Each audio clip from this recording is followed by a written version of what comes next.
All right, good evening, everybody. It's 5 o'clock. I want to welcome you to the City of Titusville City Council Budget Workshop, August 4th, 2026 at 5 p.m. We'll call this meeting to order. We'll bow our heads, have a moment of silence for our invocation, please.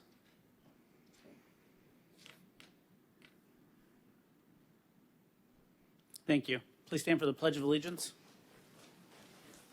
I pledge allegiance to the flag of the United States of America, to the republic for which it stands, one nation, under God, indivisible, with liberty and justice for all. All right. Sorry, I lost my agenda, so I'm just trying to peek off Herman's. Pledge allegiance. All right, we're on to 4A, which is the staff presentation. Question for this board: do you guys want to do petitions and requests from the public now? Get into the staff presentation. What do you guys want to do? Because it just seems odd to me that we have petitions kind of right in the middle of the two. Either do it at the beginning or at the end, because I think this is going to be more of an interactive budget workshop with staff and the council. No? All right. All right. So now we're going to do petitions and requests from the public, non-agenda items. Oh, sorry. It is specifically about this workshop, so it has to be about the budget. My apologies. Special meeting rules. All right. Mr. Buchanan. Good evening, Mayor and City Council. My name is Stuart Buchanan. I am a resident of the city of Titusville, and I'm here tonight to ask you to please consider some items in your proposed budgets.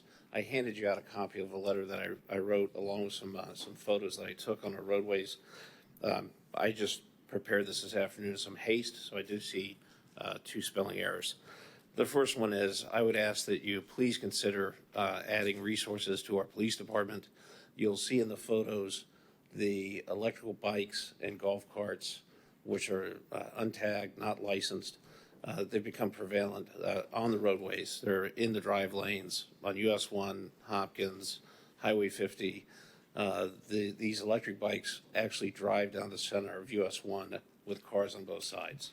It's gotten to be ridiculous, and I think we need to increase the budget and give our police department the resources they need to address it.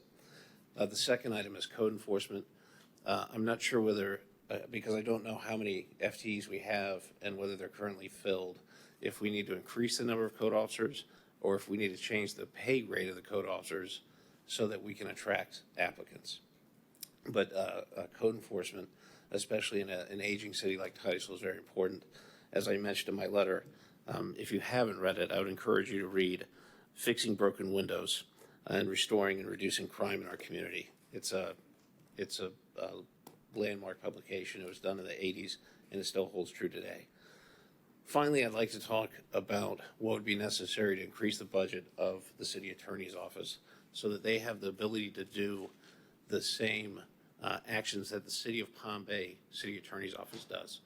So it's my understanding, and I've talked about it in the letter in more detail, that a couple of individuals that have been trying to cause our elderly residents to crash their cars, I've seen them myself multiple times.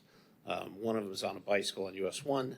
He keeps looking over his shoulder. When he sees an elderly driver, he pulls the bike out in front of him to cause him to be rear-ended or to avoid hitting him to crash.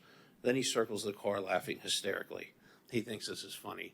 The second homeless guy, I'm sure all of you have seen, he's the one that stands on the curb of the roadway, and as the driver pulls up, he leans into their window and screams at the driver. He sometimes beats the windshield with palm fronds or survey stakes or whatever he can find to try and get the drivers to crash. It's my understanding he's been arrested several times. But, you know, those kind of misdemeanors, you know, the state attorney is very busy.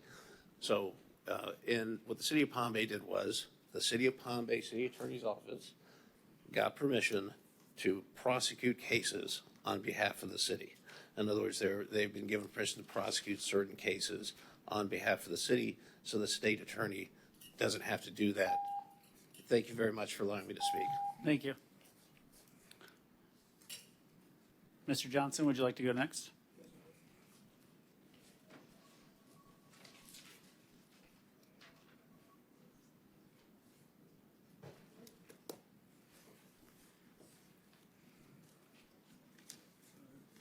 this is about the budget, and this is, I'm holding up this money like I've done before, but this is for something else. This is about a budget item, and that is the budget item which is not included in here.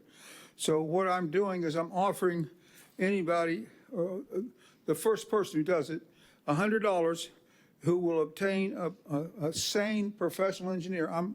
I consider myself sane. Maybe you don't. Who will write or publicly address council, and who will dispute me by claiming that the 2 dams at the senior center are legal. They're not legal. In fact, the city has removed 3 illegal dams. There's two at the, and the reason I'm saying that this is an important issue because it should be on your budget. Your budget should include removing this dam because it's doing what? It is contributing to the flooding of homes. It's contributing to the loss of property, what these dams are, and they're taking property without legal process. That's something that has to do with your oath of office in the Constitution. So that's what I'm asking you to do, is to also to recognize the city's false sustainability report. This budget is based upon things which were well, from the false sustainability report. In other words, they don't admit to the stormwater management plan, city's failure to implement the stormwater management plan, and which includes such things as legal positive outfall, maintenance of ditches, and so forth. So this budget is deficient because it doesn't include many things that should be on there that are that you're not wanting. Now, I mentioned about this illegal dam. Here's some reasons why it's illegal. The 2 dams at the senior center. No compensatory storage. That's required by law.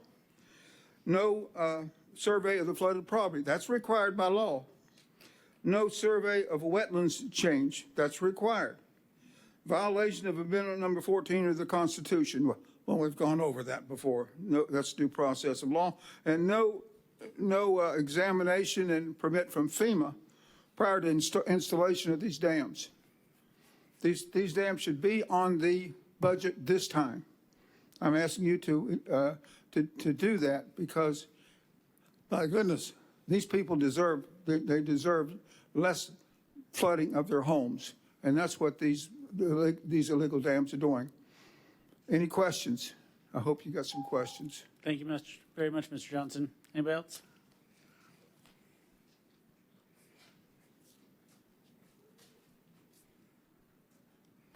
My name is John Dacko. It's time to restore trust and remove the burden off our citizens. I'm a lieutenant with the Brevard County Fire Rescue. I see, I work at a firehouse that covers the northern parts of the city of Titusville. I see firsthand every shift how our failing infrastructure impacts our neighborhoods and affects the lives of those that live there. It's also affecting them financially and psychologically.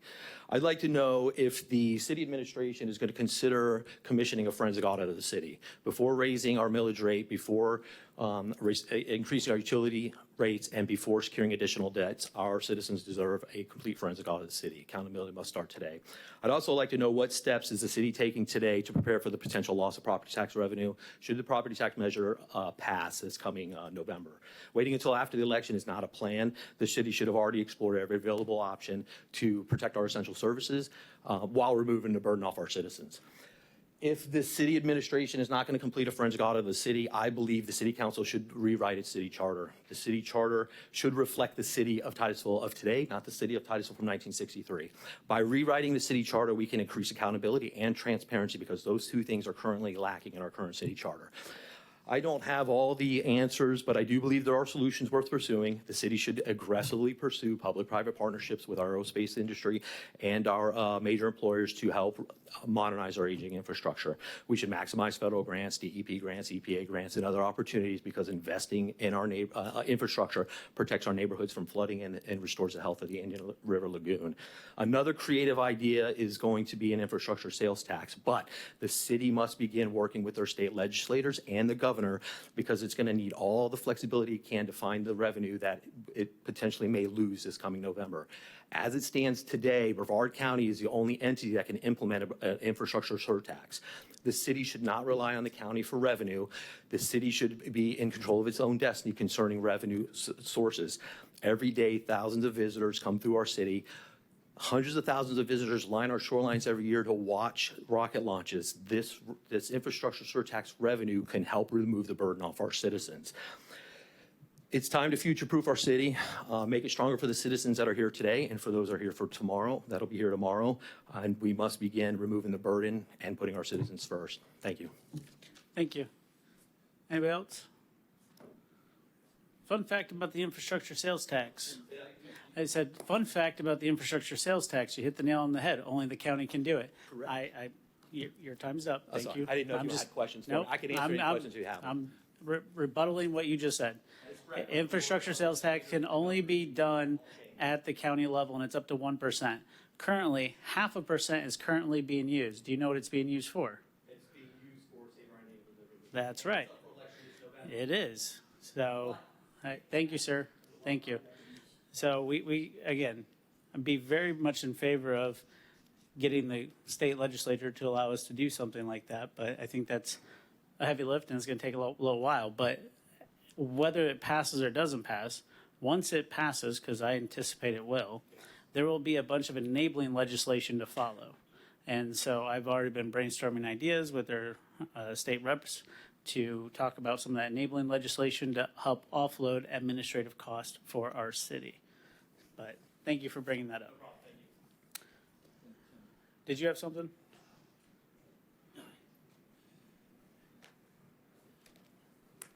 Tim Curtis.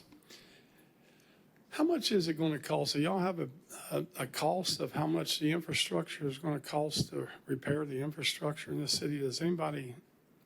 Kevin, what did we figure out one day? What was it, $500 million, $750 million for everything? $500 million? I have it. The Where y'all B? going to get the money from?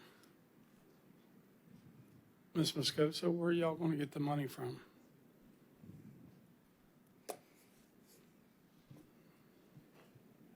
Anybody?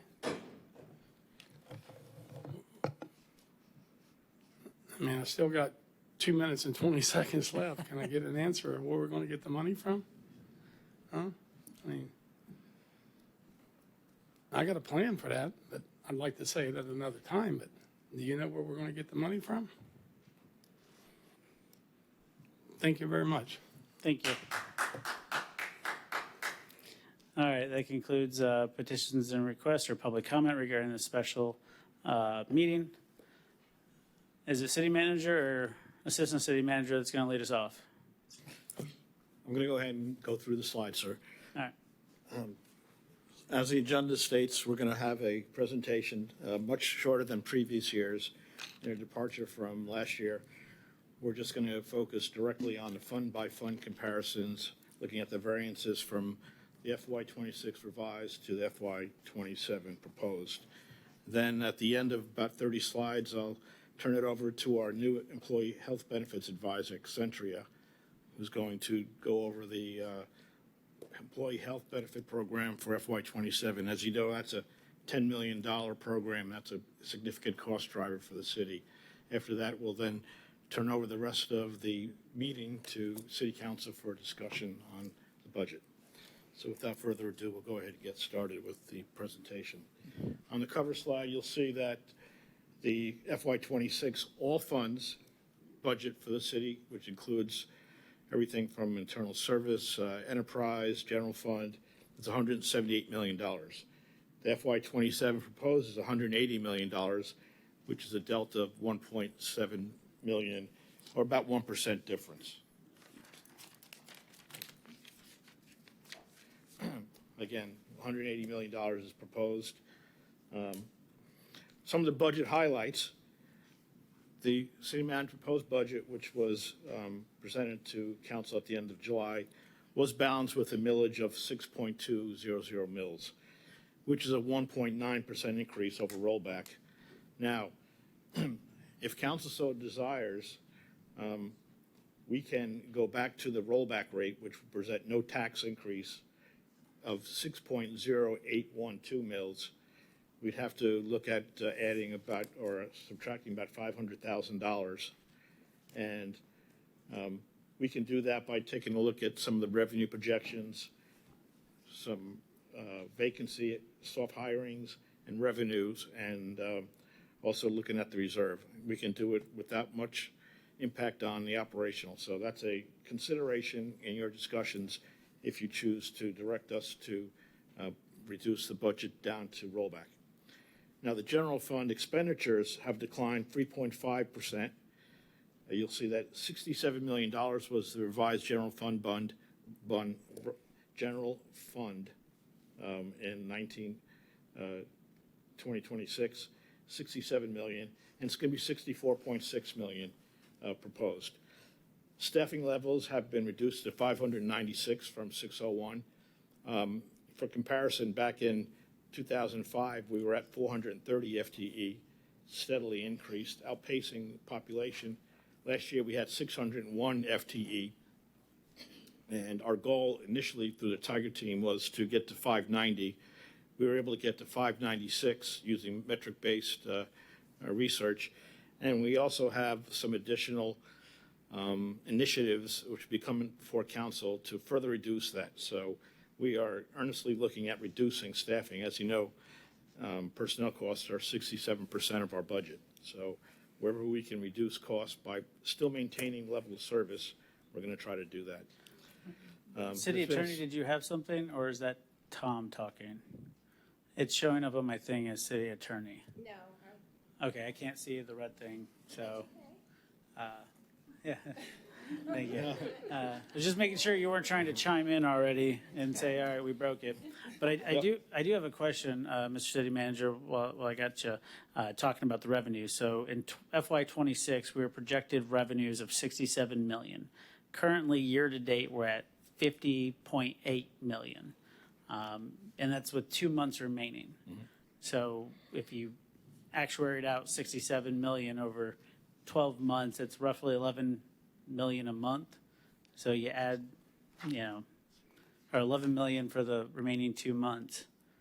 So how are we supposed to get to our revenues that we projected for this year, given that we've collected 100% of the ad valorem taxes?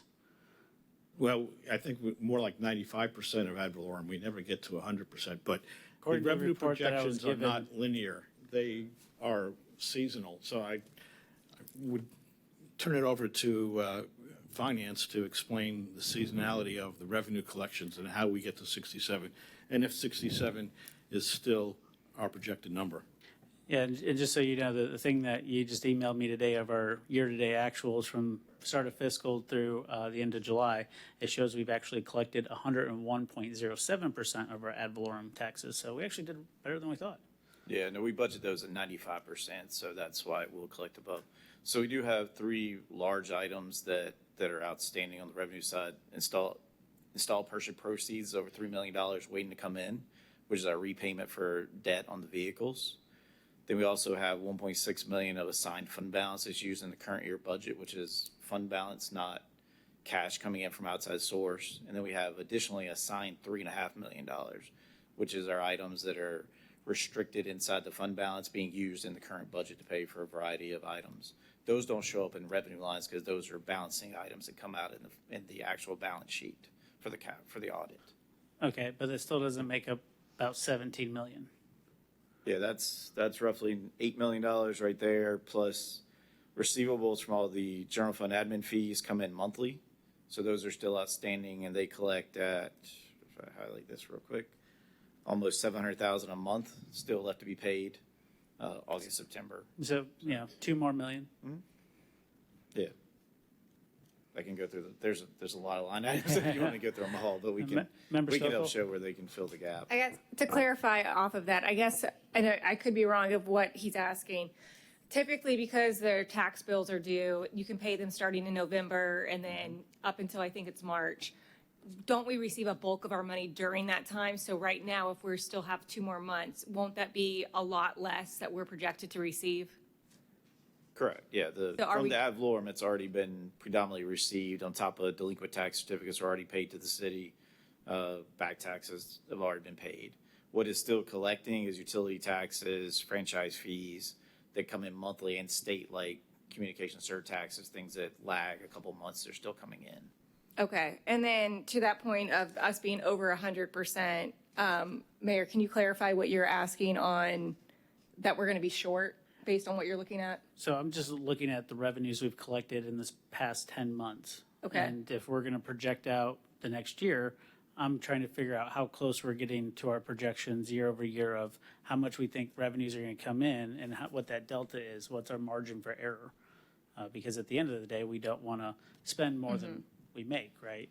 And I will tell you just from like the past years on here, and Member Nelson can probably speak to this, we've always been every year very conservative. Every mid-year we have hundreds of thousands of surplus. So we've always been very conservative on our projections. And I think that's what the city manager was saying. We can be a little less conservative if we want to potentially go to rollback, is what I'm seeing. Again, knowing that Amendment 3 is still out there to potentially, but I know the city manager is working on some plans regarding that if that does pass. So That's correct. I'm very confident we'll meet that $67 million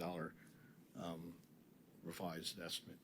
Yeah, I was just, again, trying to see, are we going to get there? Because that seems like quite a distance to go in 2 months. Yes, sir. So when you look, say, all right, our revenues are going to be this next year, I'm trying to figure out what the margin for error is. Yes, sir. Moving on, the next bullet is a significant decrease in police and fire overtime. You notice in the proposed budget, the overtime projections are almost cut in half.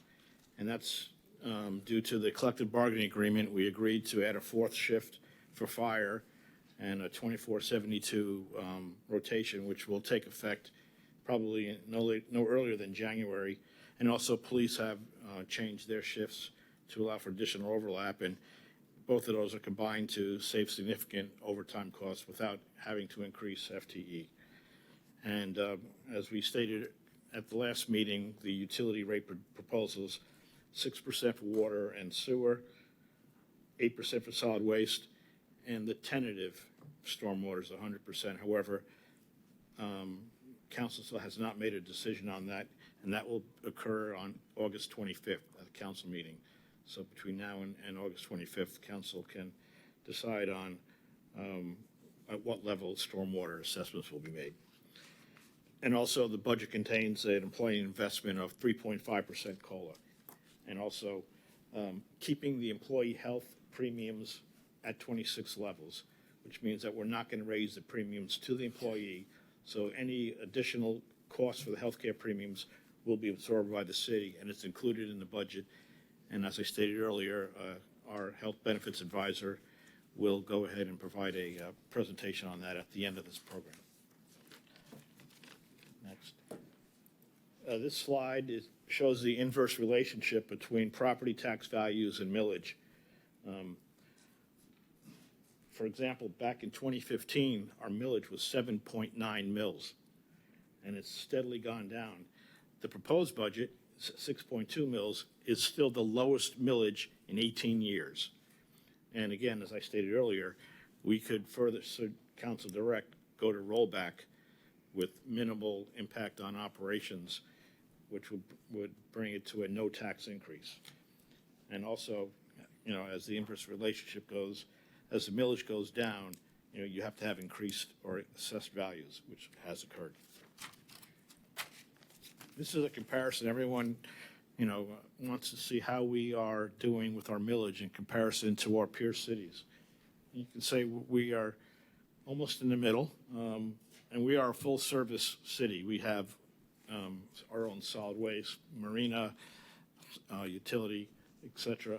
So we're comparable to like Palm Bay and Melbourne and Cocoa, and our millage is below all three of those at 6.2 mils. Next. What I consider one of the most telling slides in the presentation is what is the amount of property tax paid per capita. You can see we're way to the left, which is good, we're at about $472 per person in property taxes collected. Only Brevard County has a lesser amount per capita, where you see the beach communities, Satellite Beach, in the Atlantic and Cocoa, are upwards of over $1,500 per person in taxes collected. A lot of that is due to the assessed value on homes, but still it's telling that the property tax burden, and, you know, we pay the same amount of money for our services. A fire truck costs $1.5 million here, and it costs $1.5 million in Satellite Beach. We pay the same for fuel, and we are very competitive with our wages. So the fact that we're able to have that per capita at $472, I think, is a testament to the staff.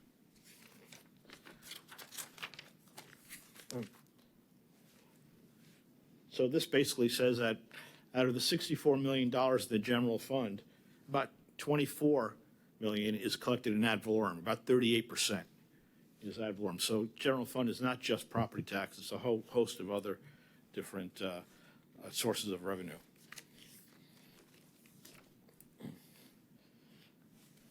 To put in perspective, public safety, between fire and police, their total budget's over $30 million. So even if we collected $24 million in ad valorem, we would still have to find alternative sources of revenue to pay for public safety, which of course is one of our primary concerns, providing services to our residents. Staffing levels, we are breaking the cycle of ever-increasing FTE counts. We went from 601 to 596. And again, we'll be coming with another initiative, probably the second meeting in August, to further reduce that FTE count, but we don't have the details yet. And we're always looking at ways to outsource or to minimize the staff.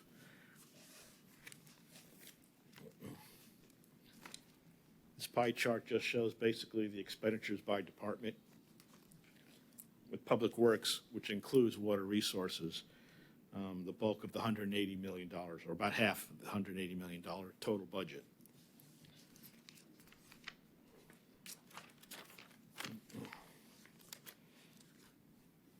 So just to recap, you know, where are all the different changes? You'll see the various utilities, the partially self-insured fund, the info technology, general fund, what their percentage increases, and also the dollar values for each one.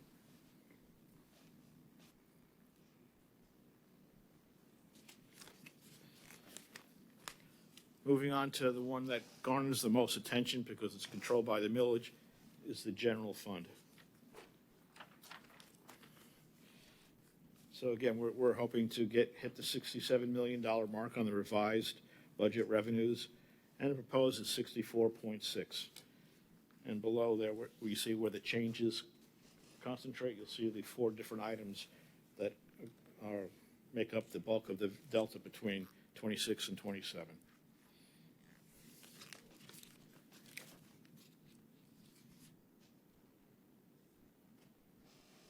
Moving on to the enterprise funds. Water and sewer, you'll see an increase from $59 million to $60,951,000, which is a year-over-year change of about 3.2%. And again, the deltas are explained where the change concentrates: debt service, operating expenditures, and capital.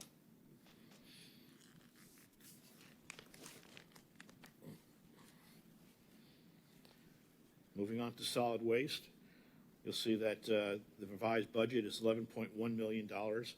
We're proposing a $10.4 million proposed budget, which is a decrease of 6.39%. And again, the deltas are in the operating expenditures, personnel services, capital, and debt service.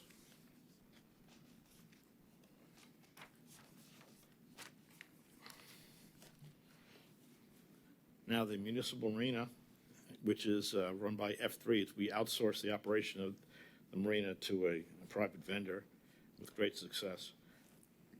Their revised budget for FY26 is $1.7 million, and they're proposing a $1.5 million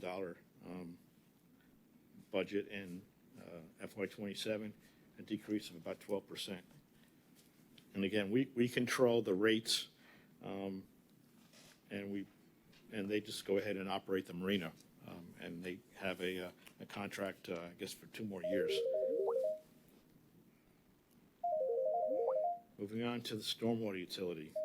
Again, I would these- ignore that phone call. No, somebody's calling on the PowerPoint presentation through Teams. Okay. Oh.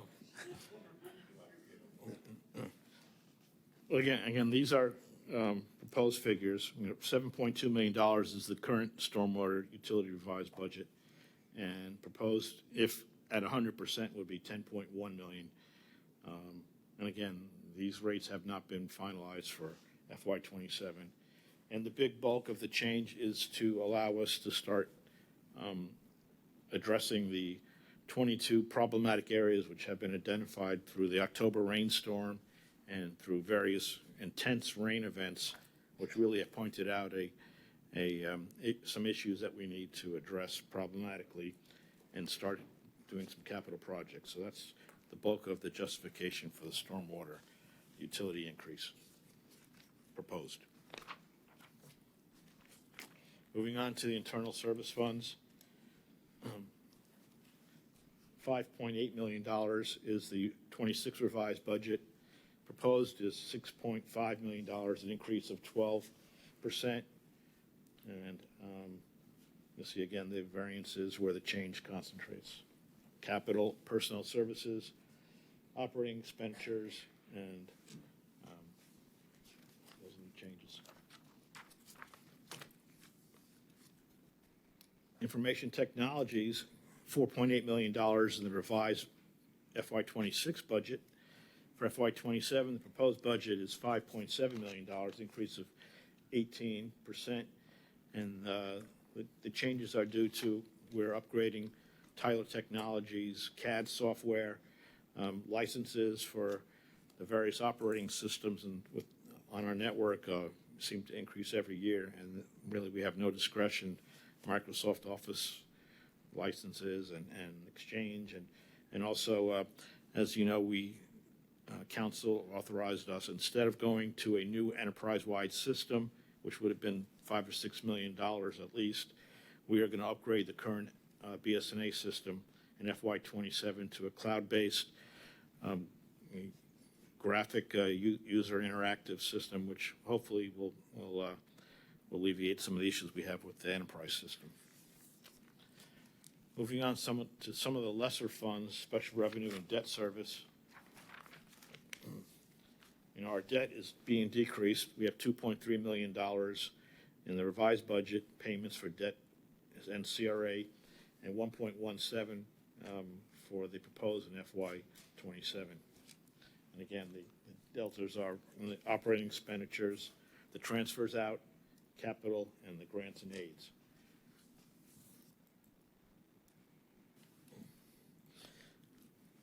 Next fund is the building inspections snapshot. In 26, it was $2.3 million. In 27, 2.2, relatively flat, a delta of about $56,000.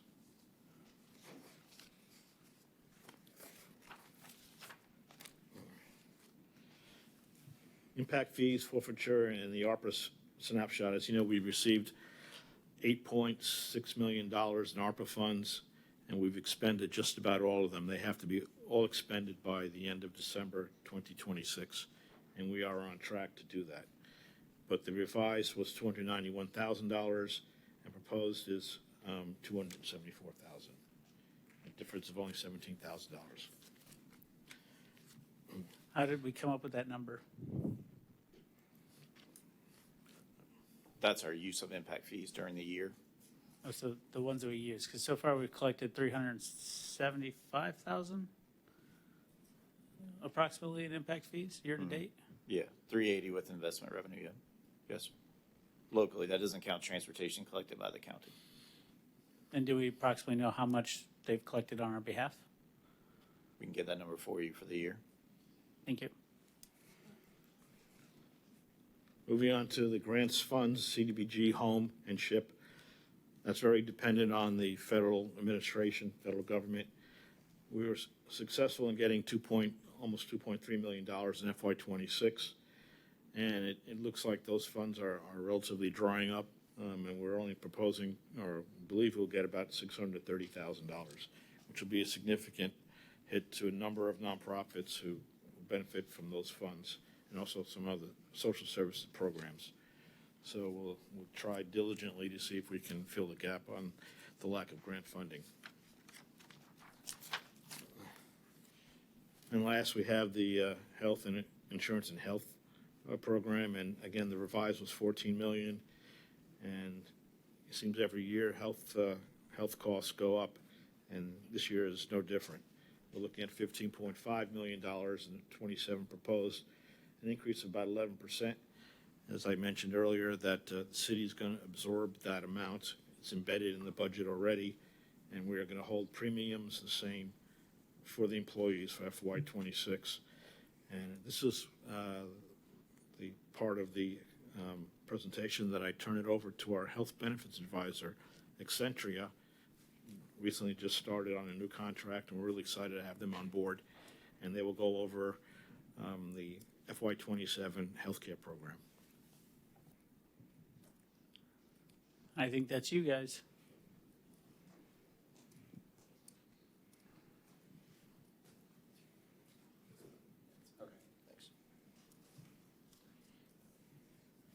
Good evening. My name is Robin Riley. I'm glad to be here again with some good news. And then we have.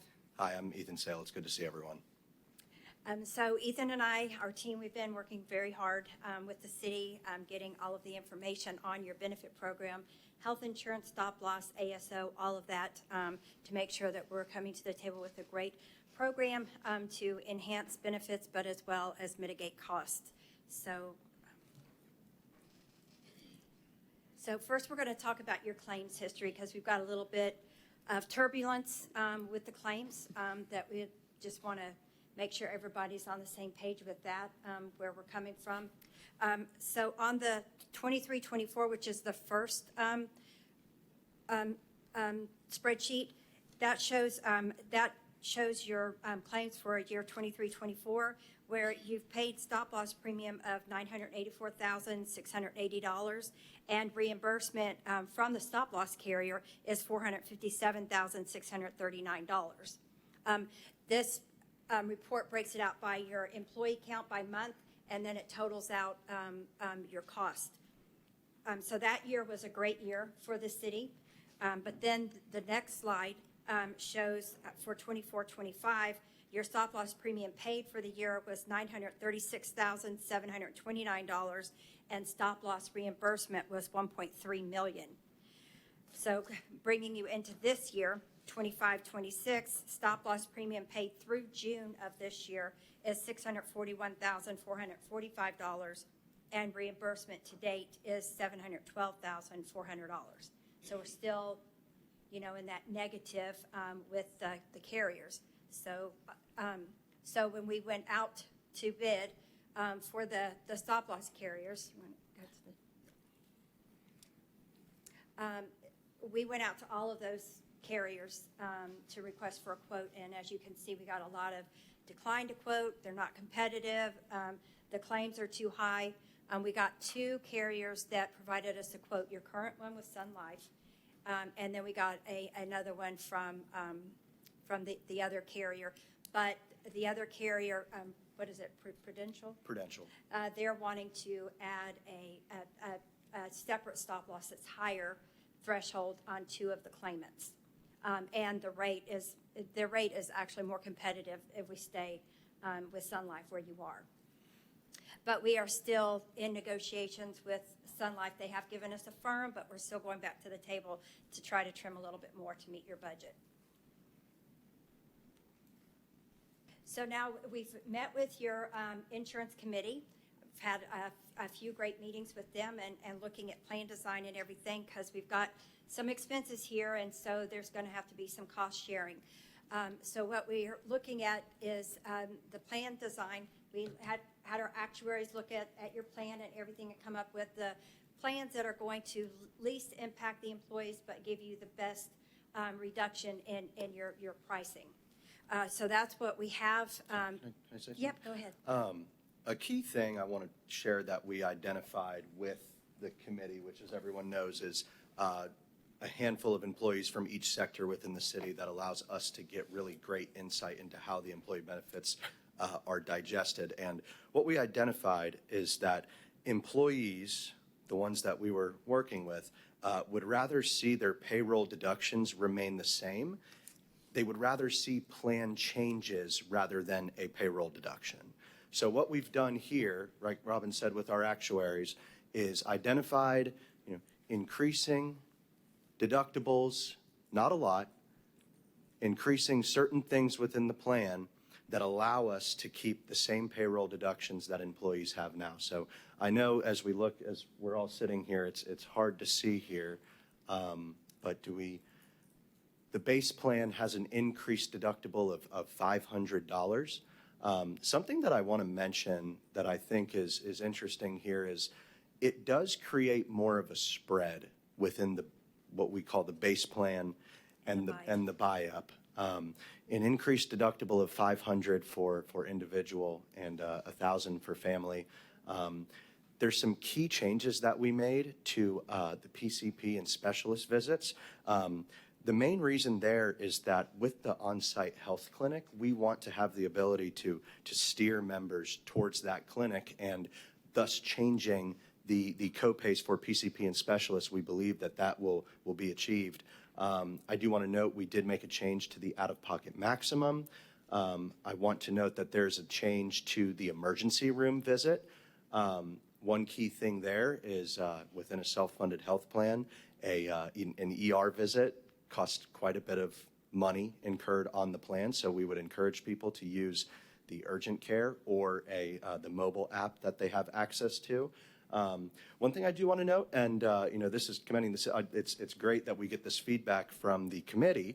One of the things that we put on that base plan is we said, okay, let's make a specialist visit 20% after you've hit your deductible.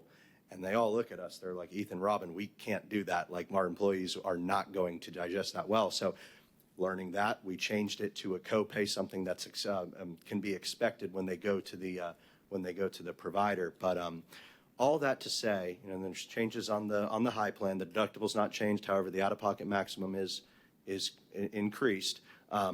This is what achieves the ability to keep the payroll deductions the same, and to our understanding fall within budget by changing those plan designs.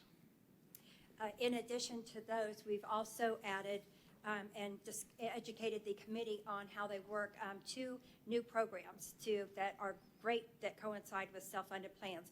One of them is a surgery program where the employees will receive different surgeries, and we'll educate them and have that list for them and everything at a much lower cost because of the contracted rate that provider has with them, but it's also highly rated providers.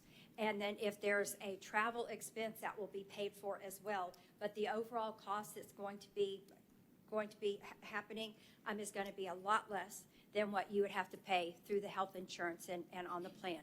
So again, plan reductions. And on this plan, I have a few of my self-funded accounts on this program, so I know that it works and how it works. And they also provide the claim reporting, utilization, and everything to where that we can compare, what was the surgery from last year compared to this year with the new program.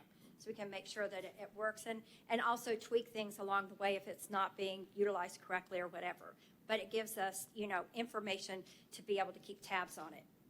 And then Ethan, well, we're going to talk more. We've got the other one is a pharmacy program, and we've got some slides on that too.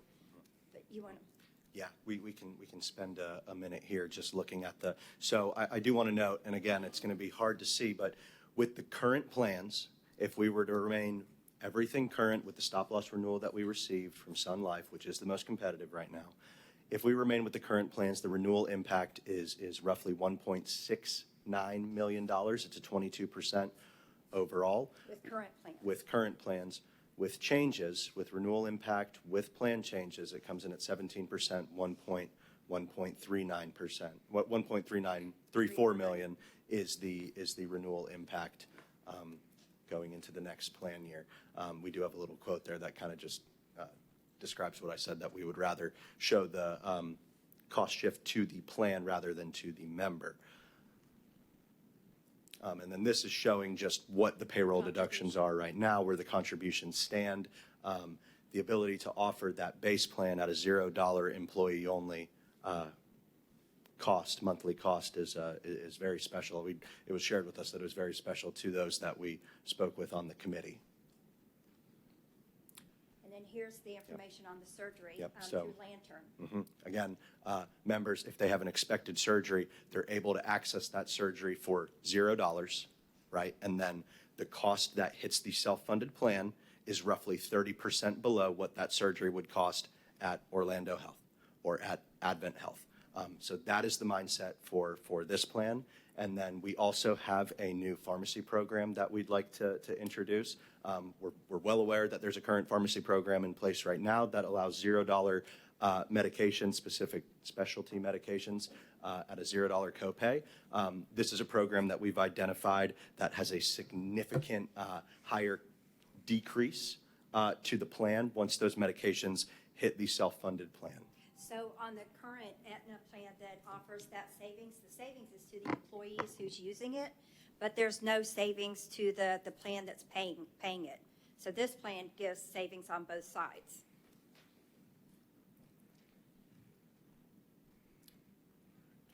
So your vision, we did look at the vision and we offered some plan enhancements and stuff, but the insurance committee wanted to, wanted to continue with the same plan, but we also quoted a 4-tier, and so the insurance committee approved that. And then on the ancillaries, so I reached out to our contact at Aetna, said, she sent me the renewal, and I looked back at history. You guys the city has received a renewal of 3% year over year since the 3-year commitment has been completed. So, and with the renewal, there's no different plan changes, no different services. So I went back and I said, look, the contract ends next year.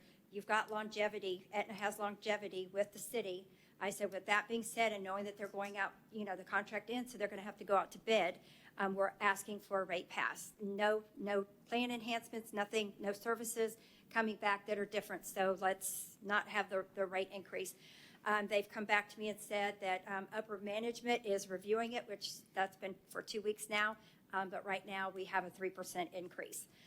But also in looking at the benefits that they offer on the wellness program, there are some components that they're charging a PEPM that is part of the overall PEPM. It's like $4 that where biometric screenings comes, the company comes here and does the biometric screenings in-house to the employees. And I'm like, why?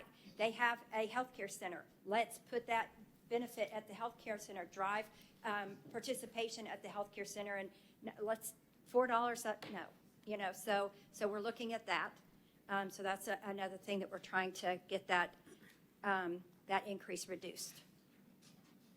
I do want to note that the financial figures that we showed on the previous slides assumes that the increase will be applied going into the next year. So just know that that's the worst case scenario, is a bit over the top, but that would decrease if they do provide a rate hold. Aetna ASO providing a rate hold, that is. All right, so we've talked about what we've done so far. We're excited and love meeting with your committee, and we've got suggestions for moving into the future. I talked about the ASO contract expiring, but we've also got your PBM. So looking at ASO and your PBM going out to bid next year, working with your procurement on that as well. That will help drive competition and lower costs, and maybe even bring in a better network pricing and everything. So we'll be evaluating all that as well. And then also bringing transparency with the competition and what's being brought to the table. Encouraging the employees to utilize that healthcare center. It's here. It's a great program. We have that in our office in Ormond, and we love it. But educating them and understanding what's there, and by doing that, making the biometric screenings happen at the healthcare center where employees are going there, seeing what's there and utilizing it, maybe having a better comfort level with the healthcare center.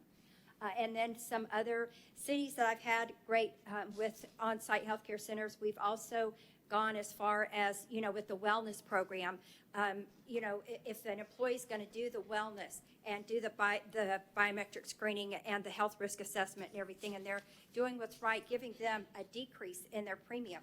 And then employees are just like, I don't care, I'm not going to do that. Well, that's fine, but then you don't get the decrease in premium. And that really helps a lot. I've got the city of St. Cloud, the city of Ocala, the city of Sarasota. They all work this way. So that's what we have, and thank you. Member Stokel?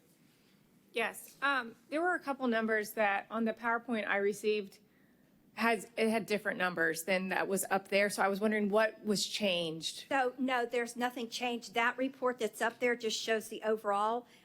These numbers are, I calculated out from our actuaries and everything. So I wanted to give those numbers from the stop loss premium paid and then the reimbursement.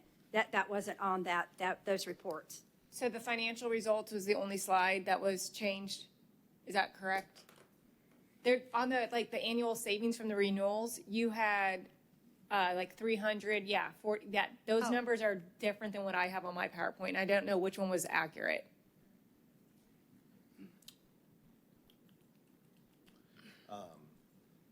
What? So I have a what's on- savings 272. So, 9, okay, and thank you. then This one is the accurate run. Okay. What happened is Sun Life actually released Okay. lower factors to us this morning, yielding a more savings. okay, what it was. so that was Yeah. so is that the only one that was changed of what we received? So I'm this and one right here likely That reflects. was what that because I can't see can't that see it. one. You That's can't the see one it. I was wondering if there were any changes. That one does have changes. Okay. We are, the final that we're presenting here is lower. Is lower? Is lower. Okay. Yep. Okay, that makes me feel better. And then with the RX plan, can you just explain? So I know it looks like they already have a prescription plan as part of their health insurance plan. So Yep. with this additional RX plan, it looks like it's for employers. Does that mean we're having to pay for that additional RX plan? And if we are, how much is that? Yeah, no, great question. So no, this isn't anything that is paid for by the city.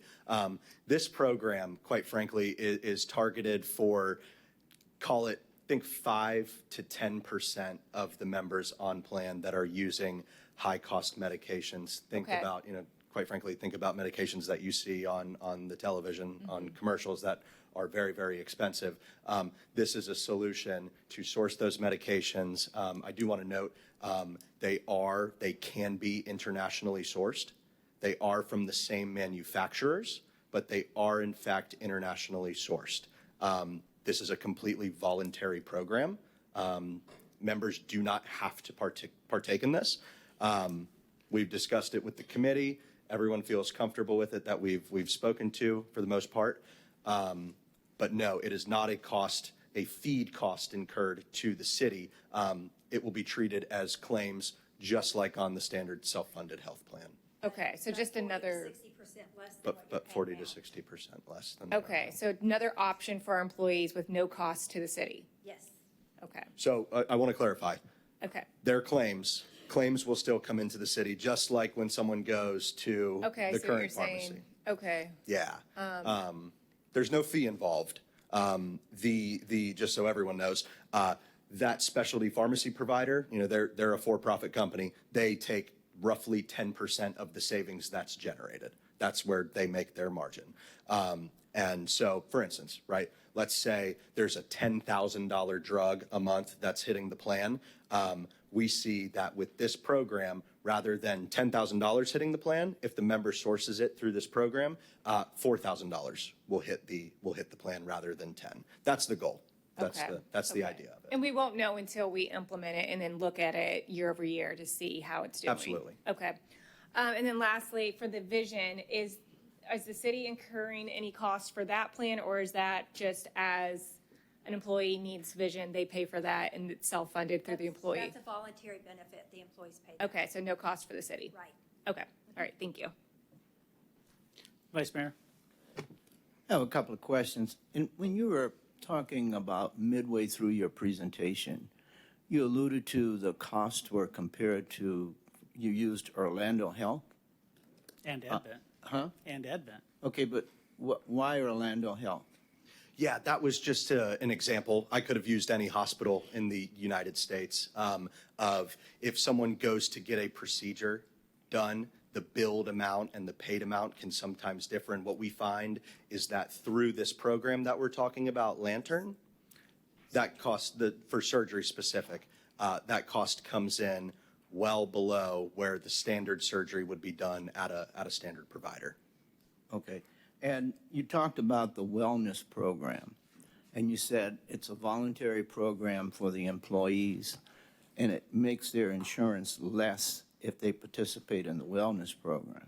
So that's just a suggestion that we can, something that we can implement next year for the wellness to incentivize the employees to participate. How do you know whether they participate or not? Because we will receive reporting that shows that they've done certain, Is it like a Silver Sneakers program or something? well, it depends on how, it's something that we will be implementing and come on. creating. Come on. I mean, But give me see, a break. They'll be doing biometric screenings, so we'll get a report showing who's done the biometric screenings, not identifying anything else but who participated.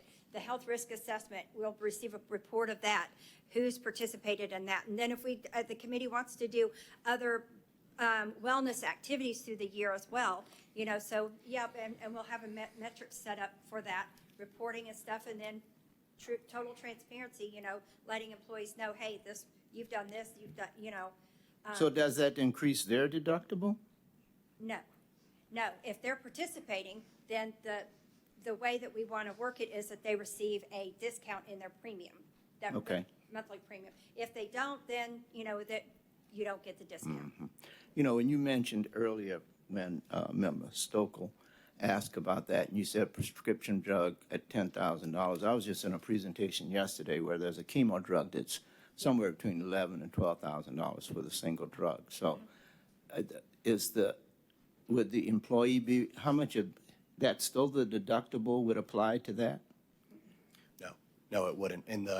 Specific to the pharmacy program that we were talking about, How about the hospitalization program, say someone's on chemo? How does that work? Well, that would be subject to the health plan, not necessarily surgery through Lantern. So there's specific list of drugs, high dollar drugs that are on this plan. Okay, Yeah. all right.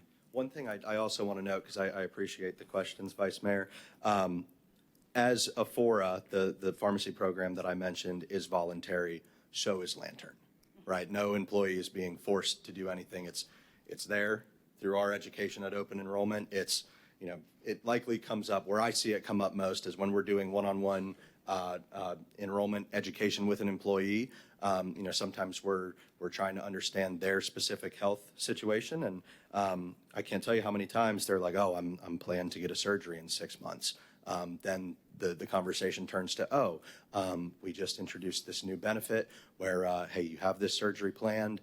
You can get it for $0. You'll actually work with someone that guides you through the surgery. They have care navigators within the program. I want to note sometimes the employee will be subject to travel. They might have to go to Orlando. They might have to go to Jacksonville. I want to note that Lantern actually accommodates the financial impact that the member incurs. Say they pay $100 in gas, right? Lantern will accommodate that financial impact to the member. That's their idea. So you're saying the prescription program is an additive to that, which is an additional cost to the employee? Not an additional cost to an employee. Both of those things are just additions to the health plan. Okay. Voluntary. Yeah, Okay. Great questions. Member Nelson? So Herman asked, well, Sarah asked about silver sneakers, but do we have health activities that will count toward reducing the premium? We have to construct the wellness program. Okay. And once that's constructed, then there'll be steps and everything, and activities to comply with that, to receive that reduction. Okay. So Herman, silver sneakers. Member Stokel? So, just as much as I'm making fun, so to clarify on that, it sounds like we have some flexibility in that as a city to kind of say what can that look like for our employees to get that reduction, or no? No. Member absolutely. Stokel, if I may? Would you like to answer, Mayor? There's no such thing as partially self-insured. We are self-insured. We create the rules of our own health plan. Okay. So that makes everything's sense. within our disposal to tweak and to twist and to guide and to steer. Just one little thing, I'm not really sold on the idea of reduction in premium for hitting certain things. I think a reduction in deductible or co-pays, I think is a We bit can more, certainly pivot that way as well, more or appropriate implementing because. an HRA and Yes, funding because the that. idea of, less funds in that, we obviously know that that fund is upside down. So I Yes. think, the employees taking advantage of it and then the revenue drops, we still got to cover claims. So that's a concern That for me. makes, as yeah, we no, move I forward. like that. And then just to hopefully clarify, you guys know in our previous conversations regarding benefits, I tore up the PBM quite a bit because of a lack of collecting of rebates. I think the contract was not very well negotiated, and we didn't get everything we should have gotten. And by offering an international source to help save the plan money and also in turn save the employee money makes a lot of sense. However, I'm not completely sold on Lantern. I think you guys need to do a side-by-side comparison of the actual price to our local hospital in terms of ancillary surgeries and things like that, because the cost of a knee replacement at Parish is about $40,000. Orlando Health, they charge $160,000. So yeah, it's not apples and apples. It's definitely apples and oranges, and I think that the travel is a challenge. The school board, I believe, implemented this with Cigna not too long ago, and it didn't land very well with the employees having to leave town. Okay. So, and I think with Brevard County being as special as we are, we like to keep as many of our dollars in Brevard County. We understand that. Yeah. Thank Member you, Mayor. Stokel? I still would like them to have the flexibility to go where they would like to go still. They can always do that. Yes, okay. And then just going back to the wellness thing, because ideally, and that was a good point that I don't think I had fully thought through. If we can come up with a wellness plan, the idea would be that we come up with some incentives that help our employees be healthier, which is great for them, but then also cost savings for the city and less claims. So obviously, we're on council, so we probably aren't part of those discussions with staff, but I would really like to see those components, just because we do have that flexibility and not every organization does have that. So I wish collectively we could move in that direction, but if we can here, I think it would be really great. So once we meet with the committee and go through and get everything established, it would be nice to be able to present that to you so that you can see that and make any suggestions, because we want to make sure we get it right, and there's a lot of opportunity. Like what Mayor Connor said, your plan is your plan, and we can bend, move, cross it, whatever that works. Yeah, for many years, we were just too beholden to Aetna, and with them managing the administrative services, the PBM, as well as the network. And I think us creating our own network and steering appropriately to incentivize the employees to use the more cost-effective but better health option is important. I think what a lot of people don't realize in the healthcare world is just because you're paying more doesn't mean you're getting more. Exactly. When you look at outcomes, you'd be surprised at how the lower cost doctor is actually the better doctor because, well, they're not paying a bunch of medical malpractice claims. So it's pretty crazy. But I appreciate your guys' presentation and your feedback. Thank you. Thank you. Thank you, Mayor. City Manager? So if I could get to toggle back to the presentation.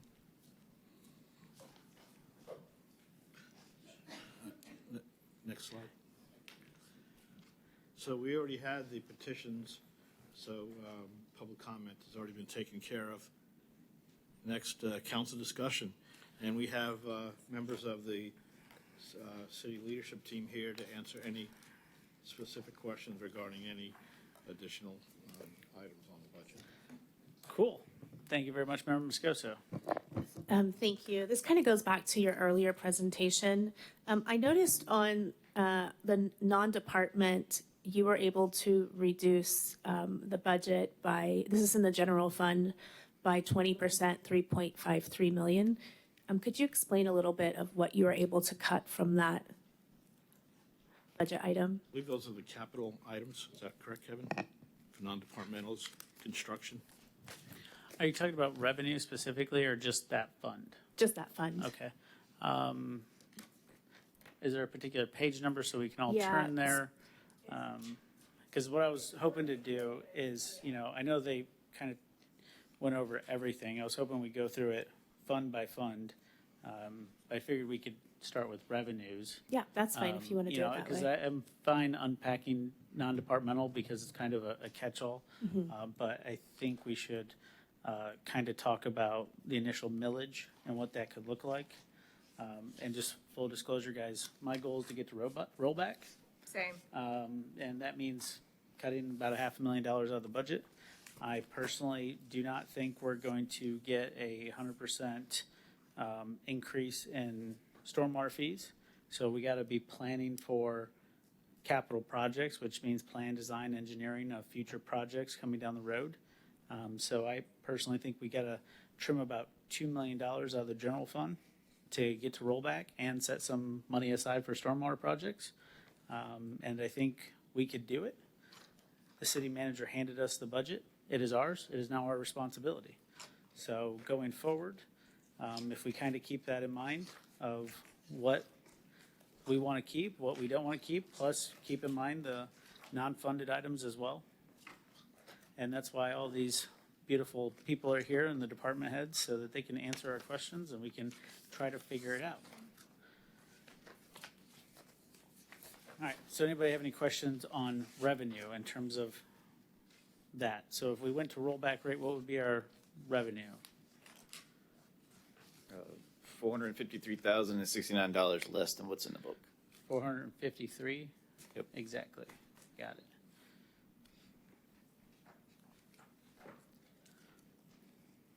So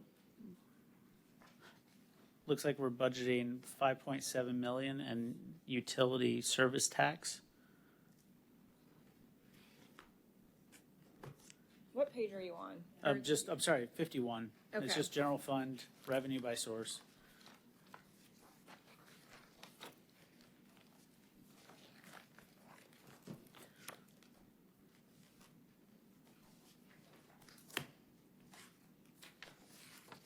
Can I ask a clarifying question on the PowerPoint before we go in line Yeah. by? Can you just clarify on the PowerPoint, it was saying that solid waste was showing a decrease, I believe. Is that correct?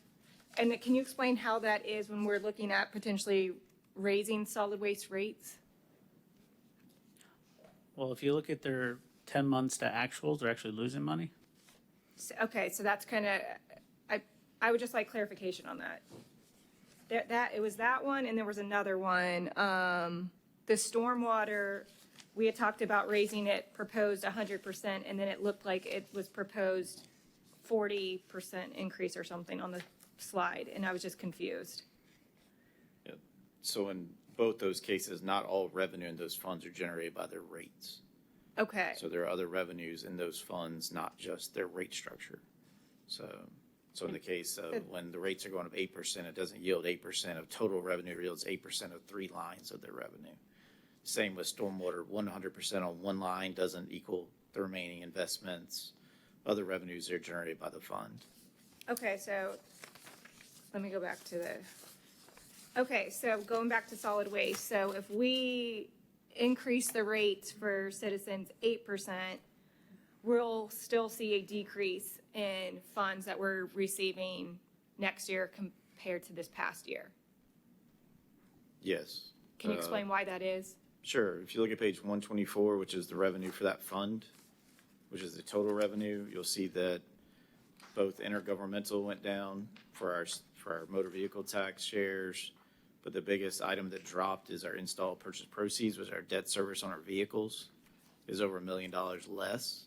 So those are the main drivers of less revenue coming through that yield the reduction of 6% in total revenue.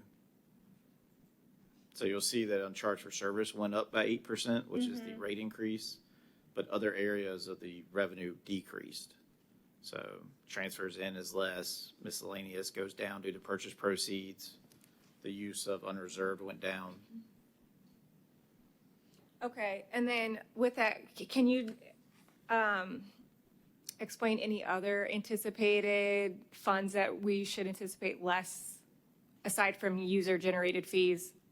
So I think the other one was the stormwater. So even though we would be potentially, if we did vote on the 100% increase, I think that one still looked like it was going to lose some money. Is the difference the grants for this year? Because this year. Okay, so less grants. Yeah, well, yeah, anticipating grants is hard. I usually Okay. get them throughout the year, so I think last year showed some of the grants, which this year I won't apply for them until after. So I think that's why you're not seeing the 100%. Am I right, Kevin? Yeah, and then another $750,000 was financing of vehicles that isn't in proposed for next year that is being done this year. So Okay. Anything regarding the state that we're concerned about? for stormwater? No, in general, for budget-wise that we should be. I think for our discussion, it's helpful to know, aside from increasing taxes or increasing fees for our citizens, what are external factors that we need to keep in mind as we're going through this? Aside from Amendment 3. I got one for you. Okay. So recently, the state made a law change about how we can bill building inspection fees. Okay. So no longer can it be based on the size of the project. So if you're building a $100,000 building, you can, charge for that scope of work. Okay. Now it has to be hard costs associated with doing the inspections and the review work. So the challenge we're going to have is Okay. how do we actually calculate how much it cost us to go do that work? And unfortunately, what it's going to do, I think, to John Q. taxpayer is, a permit to have a water heater change out is like $80 because the bigger things kind of offset those costs.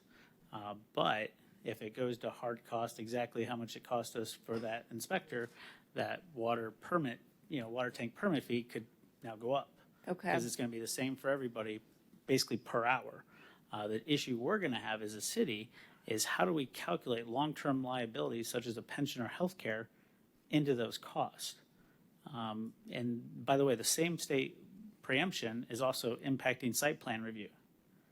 So the fact that we can charge developer XYZ for this review is probably going to go down. So it's going to be really interesting to see what those numbers are. And I'm very, very concerned about the revenue driven by those departments because what we don't want to have is our taxpayers subsidizing these reviews for Yes. private development. So we're going to have to be very, very critical about how we try to offload these costs onto development. Because right now, I think outside of the building, because the building kind of makes a little bit of money, the site plan review process, we're subsidizing that. And it's a lot of staff time. Yeah. And just to keep in mind, I don't know what the legislative session will look like this time around, but a big trend that consistently comes up is we need to approve things much quicker than we are. We had that one bill where it was like building permits. I can't remember if it was 15 calendar days. It was something really, or 3 calendar days. It was really tight. So I do know that the state is very big on making sure that government runs more efficient and is quicker for these projects. So that's something to keep in mind. And then my last question was, there's a lot of discussion and a lot of citizens are bringing up, especially when it comes to development, there's a feeling of citizens that have been here, especially for a while, have paid in their taxes, have paid what they feel is their fair share, and now there's a lot of development happening, and it seems as though the impacts of that development now is going on the shoulders of the citizens. So could you talk about impact fees and what we're allowed to do and can't do with impact fees in terms of that? So currently, we levy impact fees on police, fire, city hall, solid waste, and transportation. And then we levy connection fees on the water sewer utility. So those are all meant to expand growth. So you don't, the new police officer gets a new car, the new car can be covered by impact fees. Roadways need to be widened with extra lanes, the impact fees can pay for. What they don't pay for is maintenance. They don't pay for resurfacing roadways. They don't pay for general maintenance. The same with the water sewer utility. They can pay for capacity increases in the plants, expansion of the main size, but they can't pay for replacing the 2-inch main with the 2-inch main. So Okay, so they pay for the initial cost of what's happening. And then if, as population increases, if we need to add another officer, those types of fees are generated. But that being said, when it comes to maintenance and routine infrastructure, pipes need to be fixed, that will go on all citizens equally? Is that correct? Spread throughout the way the system's levied, so, Okay.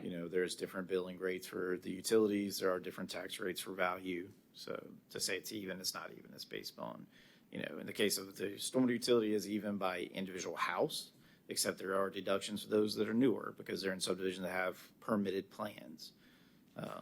So obviously water sewer is different because it's by usage, so it won't be even, it'd be by how much people are using. Okay, and then that was my other one. Stormwater, I don't think is included in that, but they have different standards that they have to meet than our older homes that were built in buildings, correct? Yeah, anything past 1989 has to fall under the new actual stormwater regulation. Pre-1989 didn't have a regulation. Okay. It was, that's why the older subdivisions don't have ponds, newer subdivisions do. So it's among other things, that's a major difference in the two. Okay, and then is there some type of state statute that we're not allowed to raise our impact fees, or they have to meet certain standards that we have to abide by? Like, we can't just say, we're gonna raise them 100% for all this new development. Are we allowed to do that? No, last time we did our impact fees, I think we're capped at 50% initially.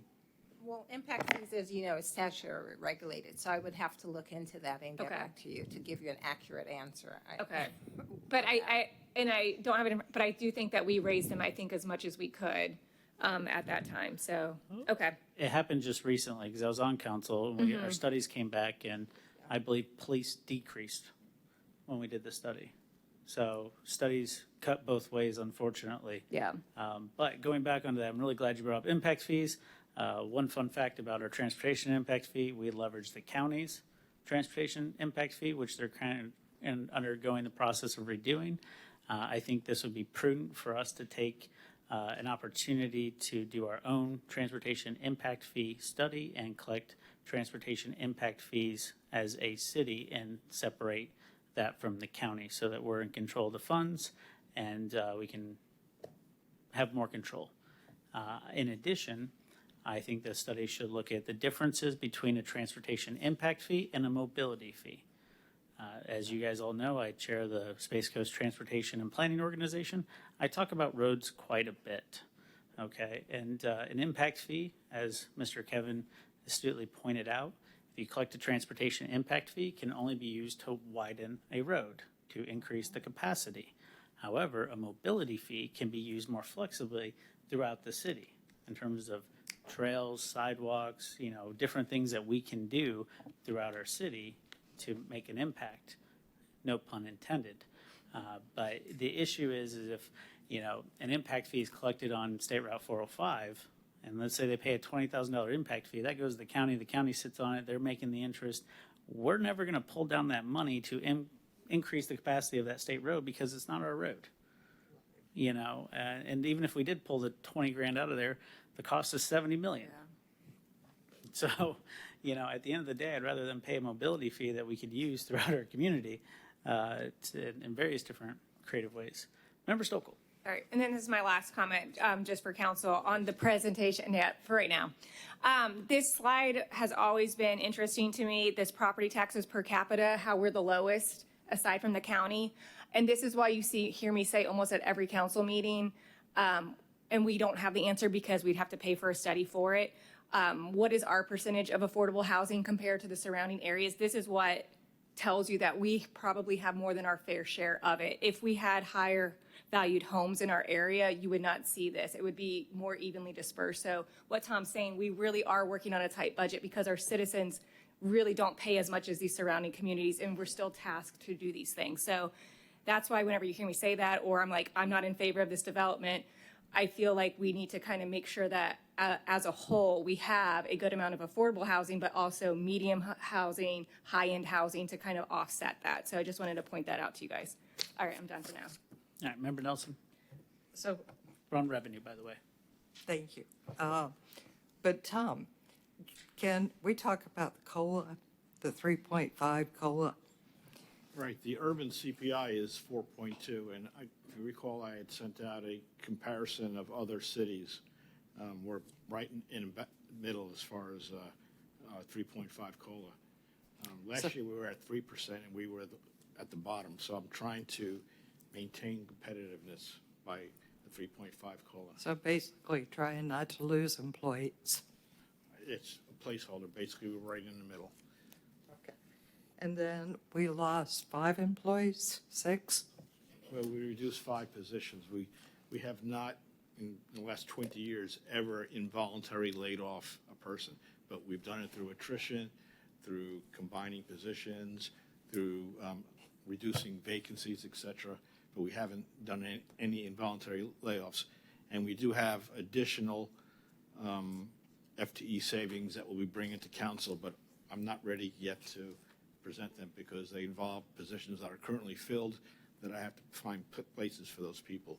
But we're actively looking constantly to reduce the staffing because, through attrition. And what department are those people from? What departments were impacted? Two public works, 2 building, 1 neighborhood services. Okay. And the other thing that I wanted to ask, and I think this is a Sandy question, flooding. So one of the things I understand is our water table is rising, and that part of the problem we have is that we need to find areas to put water. Yeah, if you think about our city, I've got a river on one side, a river on the other side. I've got 95, I've got the railroad. There's not a lot you can do with those structures. So, and a lot of the areas we see some of this flooding are in older areas that they designed to pipe out to a wetland that we don't own. We can't maintain, I don't have easements over it, and those wetlands are fuller. So areas are flooding quicker because in some areas, the wetlands are above where these pipes go into. So the solution is what? The solution is to find a place to store water within the city. Yes, we need to start purchasing properties or looking at ways to store water within the city to hold it and let it percolate into the ground. The low impact development type of solution. Okay, thank you. Member Moscoso? If I can just piggyback off of what you said with the COLA, I would really like to look into a tiered COLA, meaning, and we could look at the numbers, but like what that would look like if you're making, let's say, over 200,000, which I think is only 2 people in our city. You might not get the 3.5, you might get 1%, but we've got officers making, I know that doesn't make me popular, but we've got officers making 50,000. Their purchasing power is the same amount as someone making over 200,000. And so I would love to see just what those numbers would look like if we were able, and how much that could possibly save. But I know we've got, some of our employees are barely surviving. And That would be subject to collective bargaining, but we can do a analysis and present it to you, but any change. Well, I mean, we could maybe, I guess with police and fire, they wouldn't be part of it. They would stick to the 3.5, but maybe just general, would that work or no? Is it part of the collective bargaining? You're treading on new ground. We've never done it, but doesn't mean we can't look into it. Do other cities do? No, not that I'm aware of. Okay. All I the would just cities be that we- curious to look into it, if that would be okay. I don't know how the rest of the council feels, but for me, I would just like to see numbers on that.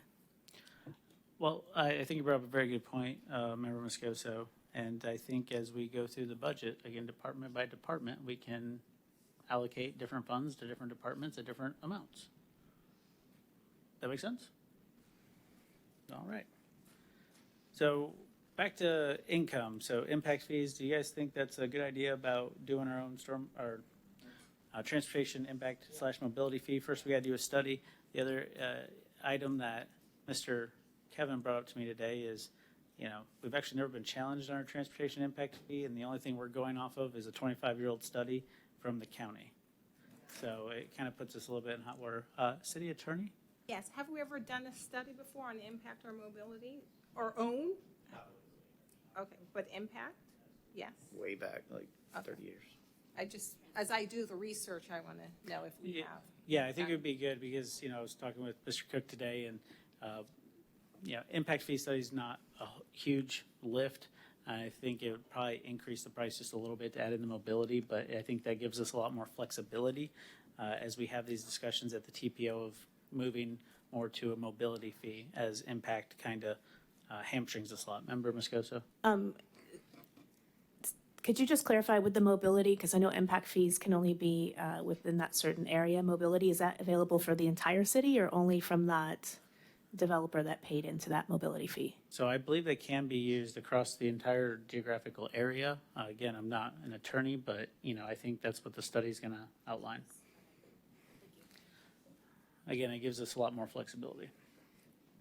All right, so any other discussion on revenue? Seeing none. All right, let's move into city council operations. Fund 001, I'm on page 57. Anybody have any changes, suggestions? Fun fact about our budget. Hold on, I lost my page. No, not that page.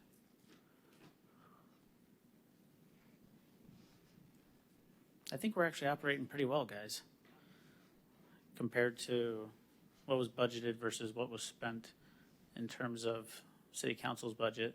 Obviously, the big thing that we're dealing with is travel, as three of us now travel up to Tallahassee to advocate for our city. There it is. Sorry, it was on the first page. Year-to-date actuals, $87,898 on a budget of $137. So, I'm sorry, I'm looking at the thing that was sent out. So I'm just, again, I don't like the revised budget because I don't know exactly where we are. That was just kind of what was adopted. I like to look at where we are 10 months out of the year to see what changes can be made. And I think we got some wiggle room to cut a little bit out of the city council budget if we needed to get back down to rollback. We typically, I feel like, never hit our whatever's budgeted for council, so. Yeah, and it looks like the budget went from 137 to 141, and right now we're at 87.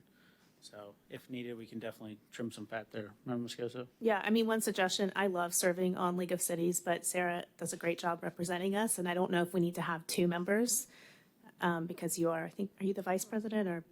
I'm past president, and so if we don't have somebody else, we'll be losing a board position for voting, Okay. right? So I'd rather not lose Okay. somebody, All right, because that's an additional vote that we get. okay, perfect, never mind. Okay.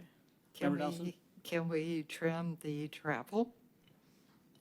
Travel and per diem said 25,000. I don't know where we're at year to date because this doesn't drill down into that. But yeah, I mean, I think that's fine. I don't think we ever hit the travel. I know my travels, the three main Florida League of Cities conferences, so I don't think we come close to what's budgeted. And then I know you guys come to Tallahassee. And then as I will say, as we do get new people on council, I would like them to be able to go to the emo trainings because I think they're very helpful, especially as a new council member. So I just would keep those things in mind. All right. So what do you think? 10,000 out of the travel budget, make it 15? All right. All right. So we'll make that 15. Look, we just saved 10,000. And could we have like quarterly updates on where we are on that? We provided in the city manager report, I just did in the last. Is it in there? budget Okay. actuals. Thank you. Yeah, the last Required by city manager charter to report had provide 3 months worth. All right, city attorney. Talk about your department now. Okay, sure. Great job. Thank you. So did you guys see her itemized breakdown? So the revised budget for 2026 was 766, and now it's 686. So savings of roughly $80,000. Is my math's solid? So again, want to commend all the work that her and David are doing. Do you want to give a brief overview of all the things that were being outsourced that are now in-house? Oh, absolutely. I think, again, I've only been here 10 months and David, what, 8? So we're still new and, fresh in looking as to what has been done in the past. However, I will say this, since we've taken office, we have not outsourced anything other than the normal risk management. Thank you. I want to hear the applause. So we've taken in all the litigation that's been served on the city. We've handled all intent for lawsuits within the city, I think, and Joe is here. We have taken over a bulk of the employment legal stuff that usually has been outsourced. And so I'm very proud of our office, not just David and I, but also our staff. I believe when we come before you in October for a review, we'll have a more itemized list of all the things that we've done and have accomplished. But so far, I think we have saved the city, I would say, so far, probably close to $200,000 just to date, roughly, for sure. And we've also initiated lawsuits in small claims court that we've brought in some revenue for the city as well. We've initiated foreclosures. We've taken in, and TPDs here, we have taken in TPDs forfeitures rather, in addition to the RPOs that was also outsourced by private counsel. So what was your COLA? I know, I was like, hey.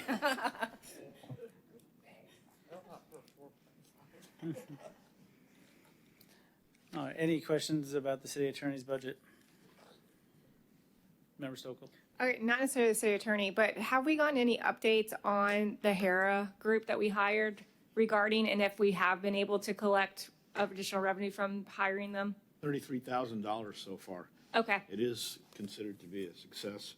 As a matter of fact, I had extensive conversations with the City of Melbourne City Manager, and they are now proceeding to do an RFP. I sent them our documents, so they're going to go to a registry. So Perfect, yep. It was a success story for outsourcing. Great, thank you.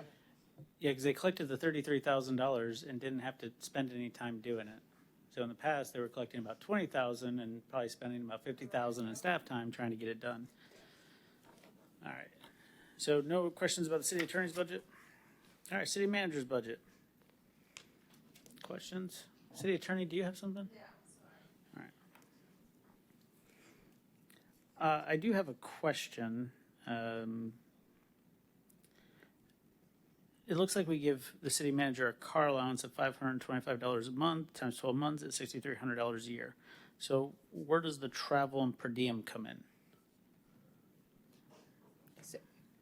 I think the car allowance is per the contract that we negotiated, and then travel is if you are to attend a conference, Right, if you went. But There's several different conferences that I'm authorized to attend, ICMA, et cetera. Yeah. So I think, so some city managers do go to Florida League of Cities, but I don't think ours goes to those. But then there's the International City and County Managers Association, which, Tom, I don't know if you do attend those, but those are good. I've been to those before. What I'm saying is the traveling to a League of Cities meeting would be covered under the vehicle allowance, and then traveling to a conference and staying in a hotel and the per diem for food, that would be that 5356. They're two different funds. The question I have is, have you gone? Are you planning on going? I did not go last year because I was new to the job. I haven't found the details yet. I think it's in September, so it'll be at September of 27. But if it helps, I have no issues with reducing that. I'm not a big traveler, except within the city. All right. Yeah, because, just mileage driving around, that's covered in this contract, but the conference, and again, we've had an opportunity to work with him for the last year. I don't remember him going to any conferences, so that's why it kind of flagged me in the budget to go, what is this for? Any other questions about the city manager's budget? All right, moving on to city clerk's budget. All righty. The budget went from $859 to $908. not a whole lot you can do there. Wanda runs a lean mean ship. Congratulations, Wanda. The one thing I do want to point out is the promotional activity. The legal advertising that we're basically paying is roughly $42,000 a year. And I believe we can, per the state statute, do that online. And I would like to do that and reduce a bunch of costs. You can, however, there are some ads you cannot legally do online, if you're talking about the county website. Is that the one you're speaking about? Yes. Also, you have to compare cost. So if their cost is more than Florida Today, you have to advertise in Florida Today. We did this research about 3 years ago, 2.5, 3 years ago. There was a lot of things that came into play, a lot of the confusion we thought could be, come into play with the citizens, not knowing where to look for the ads because some was going to be on the county website, some would be in Florida Today. Advertising with Florida Today, they're currently putting them on the website and in the newspaper. Currently, only 2 cities that I'm aware of are doing the county website in Brevard County, which is Melbourne and Satellite Beach. So we can look into that further if you'd like to see if anything's changed.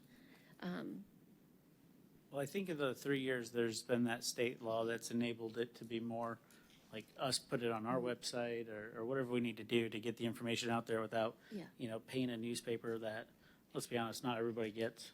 Oh, I agree. Yeah. And then we also have to have a registry that if citizens want to sign up, they can receive notifications as well, which could be an additional cost depending on how we do that. By the way, I do have a solution for that when we get to community relations, so. Member Stokel? Yeah, is that increased cost because of more projects coming down the line, or?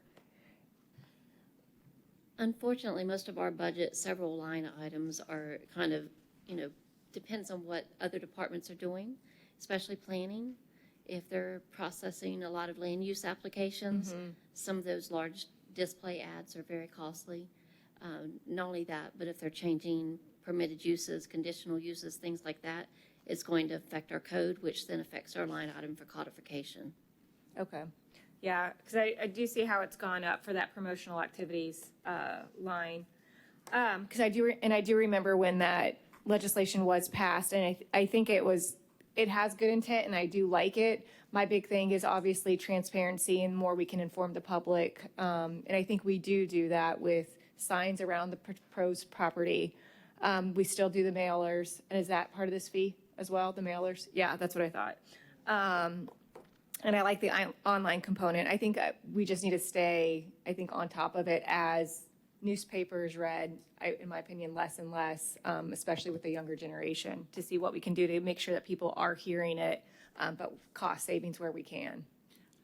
My issue is not with the mailers or with the posters or the stakes in the yard.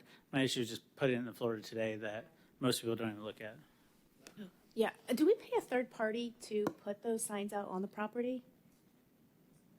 That might be a Mandy question because we provide those upstairs and I believe they go and put them out. Yeah, our city staff, Okay. city inspectors. Yeah. Thank you. All right, well, I think there's a little bit that can be trimmed there from the Florida Today bill. Hopefully they'll get back to us and let us know what we can trim off that. All right, law enforcement. Any questions about law enforcement? Looks like the law enforcement budget stayed pretty close to the same, looking at about a 6% increase. I'm assuming a lot of that is pension reform. Yeah, Member Moscoso? Oh, I see how we can save 145,000, but I don't think anybody would agree. It's the flock cameras. Yeah, I don't see that. I don't see it happening. I'm just saying. 145,000. It's actually less, but. I had to say. Yeah. All right, any changes to law enforcement? I do have a question about law enforcement, though. It's mostly just bugs me when I see all these different cell phone vendors. We have AT&T, we have Verizon, we have T-Mobile. Wouldn't it be more cost effective to have it all under like one main contract? I might defer that to Yeah, I'm IT. sorry, But I mean,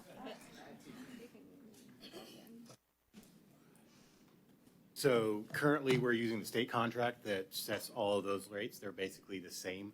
And really, all we're doing by moving to the different groups is doing coverage values for the different items we're using. So for instance, for the police department specifically, we're using Verizon on the laptops themselves, and then we use T-Mobile for the phones. That way, if there is an interruption in any service, we have an alternate means to make sure that the communication is maintained for all the officers that are out at that time. Well, it's hard to argue with that explanation. I appreciate it. But again, you just kind of look at it, on a budget line item and you go, okay, this doesn't make any sense. Very much appreciate the explanation. All right, on to code enforcement. Now, I do have questions about the code enforcement cell phone bill because they have Verizon, AT&T, and T-Mobile, and that charges $15,500 a year. And there's like 4 people in that department, right? 5? It seems like a lot to me. So I'm on, hold on. Page 62. 62, right after law enforcement. Oh, 15, yes. So help me figure out why it costs $15,500 for cell phones for a small department. Unless it's just their portion of the aggregate, which still seems disproportionate. Does that have anything to do? I know they have a feature where you can text in your concerns, but I don't think that should cost an additional amount. I'm sorry, I don't see that on my budget, so that doesn't come through my side of the PO system, so I don't know where that cost is coming from. I can look into it and find out what it is. So Kevin, I'm on page 15 of that. Okay. Because like I said, that seems like a lot. And then I do have another question about their budget regarding operating supplies, operating supplement of $93,000 for demolition, uniforms, tools, safety equipment. What are we demoing? Because I'm excited. I mean, if it's some of our dilapidated buildings, like I'm all for spending the money, but I'm assuming that's not it. So if it's the uniforms, the tools, safety equipment, $93,000 seems like a lot of money. I believe they've been looking into demolitions of certain properties, but they've never reached that threshold yet. And I know we haven't had a demolition of a property in many years. So I don't know if that's something they just keep budgeted in right now in case those properties do come up. But I can get that answer to that here in just a minute. All right. City Attorney, have we reached that a point where we can start demoing foreclosed buildings, or is that never going to happen? It would be a case-by-case basis, and based on what our ordinance says, usually you have to go through the process to get, and I think building is involved in certifying that a building can be demoed. I believe the Member process Nelson? includes So I'm having it curious. designated as a public nuisance. Well, sometimes it varies. Again, I would have to look at our specific ordinance as to what would constitute the process in getting a building demoed, but usually there are different ways. But you can't just, walk on someone's property. You have to go through the due process usually. Yeah. I don't believe we demoed any last year, but historically, for the past several years preceding that, we were averaging 2 to 3 a year. So we have done them. But When's the last year time was we've done one? Years. I mean, I've been on council 20 months. I would have been there with the birthday cake. Member Nelson? So I'm curious about the repair and maintenance. 19,000. What is that for? Oh, that's probably fleet, right, Sandy? Correct. Yeah, fleet rolls up into they have their vehicles, their gas, their parts, rolls up into 4601 for every division, every department. We'll get into that in a little bit. Okay. If you It's watch, smiling. if you watch every single department, there's a fee paid to fleet. So we'll have fun with that one. But in reality, like I'm assuming a demolition does cost a good amount of money. But uniforms, tools, safety equipment, I'm assuming they have all the safety equipment they probably need. It's just few best unless I'm missing something. What do you think is an actual appropriate line item for that budget? Unless Glenn's going to tell me he needs it for something. Do we know what they spent last year? Yeah, that's a good question. So code enforcement. Quick question.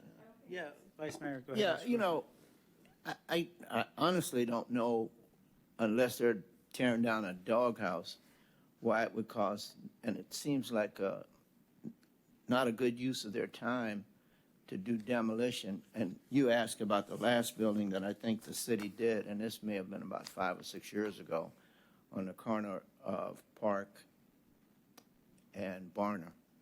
There was a apartment building there that had been left in complete disarray for a very long time. I think the city went in and demoed that, but I think you know, for buildings that size, you've got to have a contractor to do it. So I'm not sure what, I agree with everybody else that I'm not sure what demo that code enforcement would be doing. All right. Well, and I think that could come out of the fire budget. Sorry, that's just me being creative with how we take a building down. We chalk that up to training, but, all right. So hopefully we can maybe shave a little bit off there. I don't know, let's call it $90,000. And unless they tell us another reason why they need it. I don't know, TJ, that's kind of in your department, but if you can't give me answers, I'm just saying. Vice Mayor? Yeah, but my question is, if we had to do it, would it come out of the general fund? Or, I mean, if we had a building that we went through all the legal stuff to do it, I mean. It would be general fund. It would be general fund. Okay. All right, any other questions about code enforcement? No, seeing none? All right, let's move on to fire. Anybody have any questions, concerns? Again, I did have the same kind of question as I did with police. Verizon, T-Mobile, $61,000 for new equipment. Trying to figure that out. Did you have a question for me? I mean, I'm asking you a question, but you're looking at me weird. No, go ahead. Nope. Okay, so on the fire budget, Verizon, T-Mobile services and new equipment, change total, what, $61,000? I mean, I see there's a radio in there, but what's the Verizon and T-Mobile for? On page 16 of the budget report, general fund ledger with comments.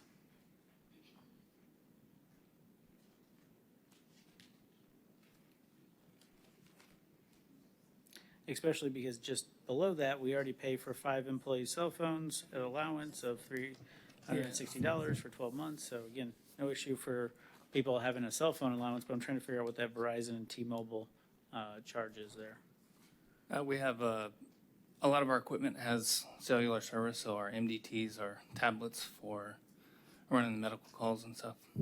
And then also our life packs have cellular service as well to transmit that data to the hospital. Perfect, thank you. I mean, I just wanted to know what it was for because, like I said, I'm looking at, cell phone providers on a different line item than cell phone. I think it's a fair question, but that makes a lot of sense to me. Anybody else have any questions about fire?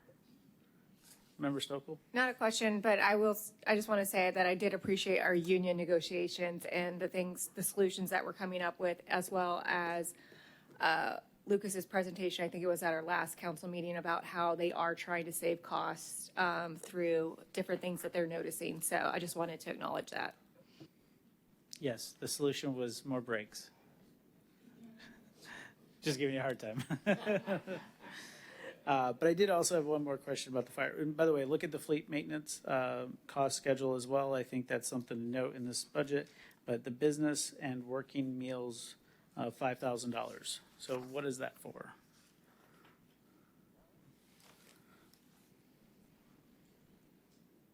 I'm not sure about that. I have to look at or get back to you on that answer. Okay. And then SCBA bottle replacement. What's an SCBA? So those are the self-contained breathing apparatus that we use to breathe air within the fire. So they have a 10-year lifespan, and we will have to replace them. So is 30,000 appropriate? Too much? Too little? We have a cycle. We're going to buy 20 of them every 2 years so that when they hit that life expectancy and we take them out of service, we're not buying 100 of them at a time. Gotcha. So is this us budgeting for next year to do it, or are we doing it this year? Every 2 years, that's this year, and then FY29, there'll be another set to purchase. Okay. Thank you for that. Any other questions? All right. Now we're on Public Works, which I'm on Public Works Admin. This is a very confusing budget. I had many questions for Sandy, and I was like, who's in Public Works Admin? Literally, who I wrote very, very big. It's not just Sandy, but it's not Sandy. It's partially Sandy, it's partially Ashley, it's all of the senior admin. So we distribute mine and Ashley's salaries amongst other funds since we manage a lot of funds. All right, I don't see many questions on that one. That one's kind of a lackadaisical fund. But I do appreciate the amount that you are charging to fleet maintenance in your admin fund, which is not much. All right, facilities maintenance. Oh, I apologize. We're on traffic signals and lights.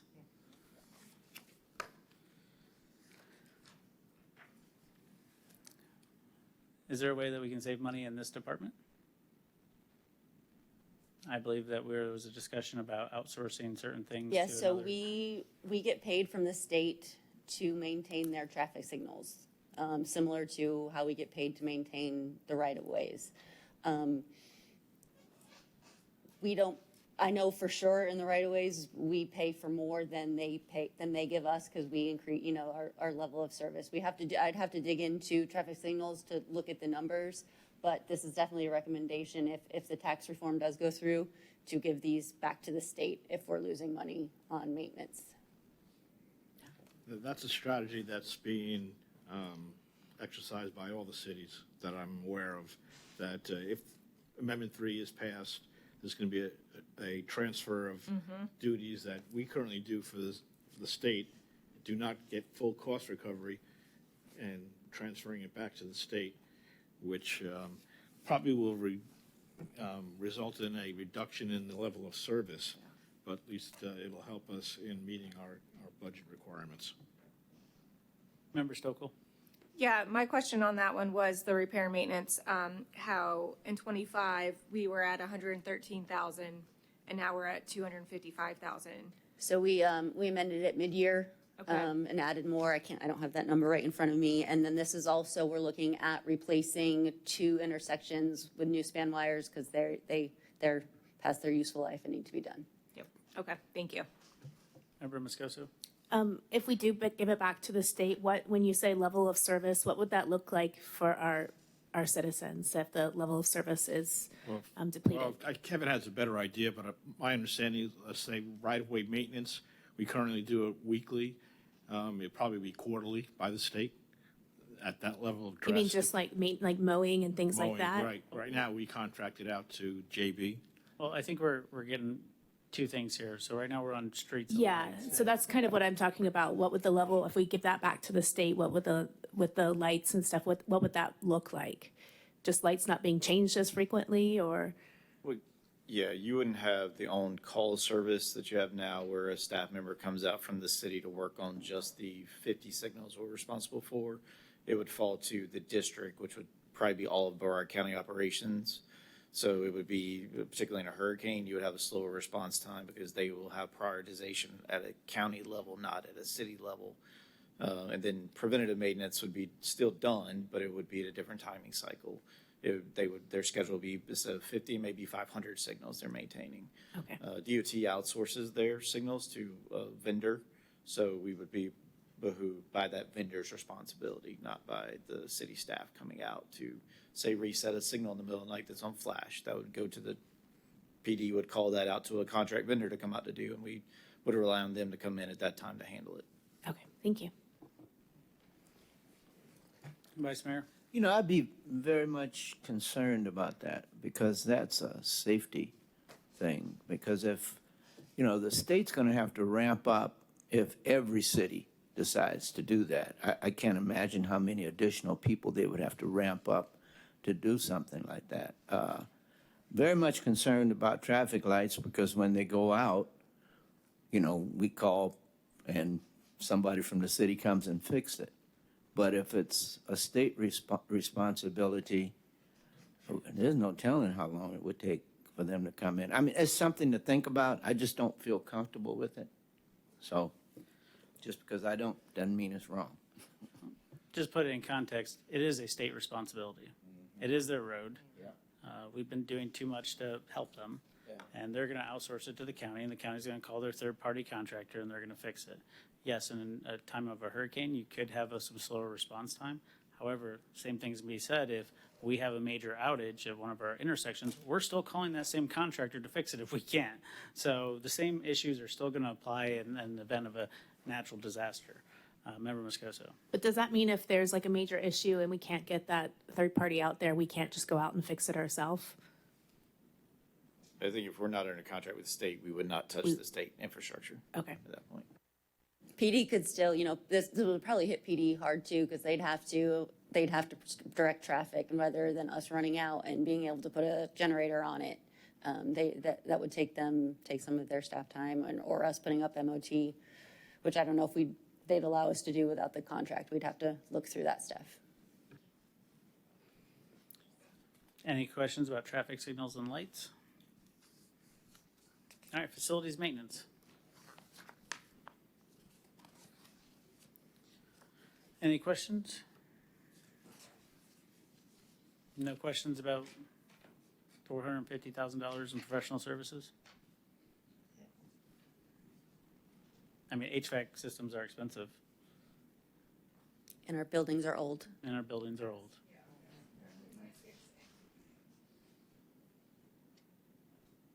Well, and I think the big thing that gets charged to facilities maintenance unfairly is all the utilities run through there for all of our city buildings. So I think just overall decrease in some of our utility costs would make an impact in that $554,000 budget line item. Now, in terms of repairs and maintenance of $1.2 million, how much bang for buck are we getting there? Do we need to do more? Do we need to do less? So this includes $400,000 to look at Fire Station 12, because that is no longer really functioning for them to look at changing the layout. We can always use more repair and maintenance. I think we're maintaining pretty decent. I don't have any big issues looking at next year, so I think it's doable. But City Hall, the police department, the fire departments, they need a lot of repair and maintenance. Now, there's capital things that have not been funded, but that wouldn't go in this line item. That's on the unfunded list. And I guess where I'm at, guys, is I feel like we're been putting a Band-Aid on a gushing wound for too long, and every year of paying, $2 million in maintenance is just not attainable anymore. And I think it'll be behoove of council to pay attention during the public-private partnership presentation that is scheduled for when? August 25th. August 25th. I'd much rather see us get some new things and find a good rent deal that makes more sense. And that presentation will include some current success stories of other cities that have used that same public-private partnership to avoid high capital initial costs. So I think it'll be a very informative presentation. I did get informed after this was put in that PD's roof needs to be totally replaced, so you'll have to get back to you on that. So you're telling me I need to put the $90,000 back in the code enforcement's budget for demolition? No, put it in mine. Okay. Yeah. I mean, I don't think $90,000 is going to buy any roof for the PD. All right, roads and streets. I think the confusing thing that I had as an issue is last year they moved road resurfacing from capital or repairs and maintenance to capital. Now it's back in repairs and maintenance. So it's kind of hard to track where we are in that regards. And I've had many conversations with Sandy and with Kevin about road resurfacing and whether we're getting our best bang for buck. And like I said, the county has a contract that we could piggyback off of, which they just pay per square yard and the amount of asphalt. Now, I think some staff have some concerns about that because I guess we ask for more things, but in their contract, they can't bill us for things such as mobilization and some other fluff that they currently do. And we're currently scheduled to repave 6.6 miles of roads at a cost of about 1.7 million. Did I nail that? Kevin, am I right? Close? Sorry, 1.3 million. Three. Yeah, 1.3 1, million. 3, because 100,000 for sidewalks. Yeah. So where's the other 300,000 going? That's fleet and then 39,900 FEC for crossing maintenance. Gotcha. So what do you guys think?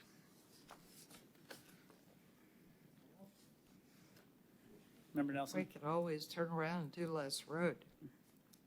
No. I know. I mean, it's not. I need more roads.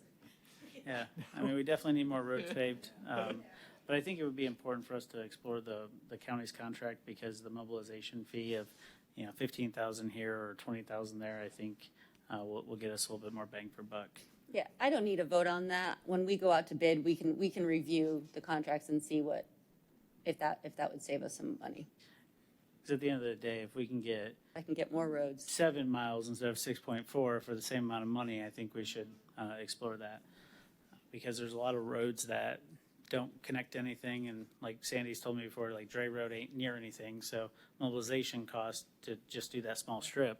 But if we're not paying mobilization, we're just paying for the amount of asphalt and square yard, I think makes a lot of sense. And looking at that recently, we might get under 6.6 miles because some of the roads that need to be done are gonna need some extra asphalt. So I just wanna caution, we're gonna spend everything we can, but it might come in under 6.6 because I was out there looking at some of these roads and we'll probably need to add some extra thick asphalt due to some base issues. Member Stokel? Yeah. With that, how often does a road need to get repaved typically? I think we have it set at every 30 years, but it's not definitely every 30 years. Some roads, depending on if they're, in a high groundwater table, might need to be paved earlier. We do a condition index every few years to kind of look at the worst areas. We don't go and pick piecemeal the worst ones. We try to group them together because that reduces the cost to us. And then, trust me, if you go pave one road in a subdivision and not the rest, it doesn't go well. With phone calls. Yes.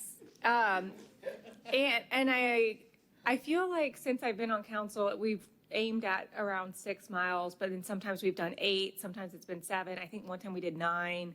One year we did 17, that's because we got grant money. Was that during the American COVID? Recovery and Reinvestment Act. Yeah. And Okay. if we can pick it up at mid-year, we've gotten some extra money at mid-years before, so. Okay, and I guess, are we doing planning with all of the development that we are having? Obviously, that's adding more roads to our pool. I feel like this average of 6 will need to kind of eventually grow, and we'll need to do more. Very good point. So, okay, thank you. It just depends on some of these newer subdivisions that were approved. If they have an HOA or CDD, we just make sure we don't ever accept them. Well, we'll just put it in a time capsule for future councils in 20 years. Don't accept these roads. Make the developer pay for it. All right, any questions about roads and streets? Seeing none, let's move on to support services admin. Do you guys know who's in support services admin? I do, because I asked. It's very confusing. I thought Kevin was in the city manager's budget. He's not. No. So in the city manager's budget, it's city manager, internal auditor, and the executive assistant. Support services admin is Mr. Kevin here, the new asset manager, and Heather Kenny, support services special projects. So in case you were wondering who rolls up where, it's confusing. So I did have a question about, well, I highlighted, it's not really a question. Just in the budget, he has $108,000 earmarked for professional services. One of those is for the city hall security at $63,000, and then the neighborhood services security, right? That's what it was? No, we moved that out of this division into neighborhood services. So just City Hall plus the Welcome Center. Gotcha. Any questions on this one? other than fleet. I don't know what kind of fleet impact you're making, but apparently $12,000 worth of fleet.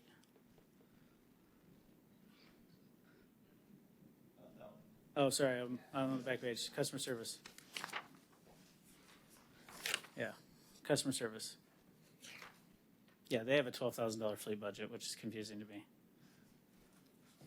City manager? Well, Kevin can answer that, but that's their vehicle for their field service So rep. customer service does have a field representative that does like water theft investigations, checks bad meters, those types. That is separate from field ops in the water department. So that is, they operate one vehicle, one person.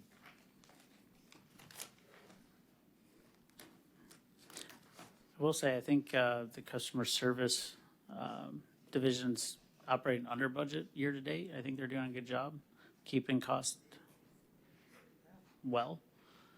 I don't know if you guys have seen that, but it all looks pretty good.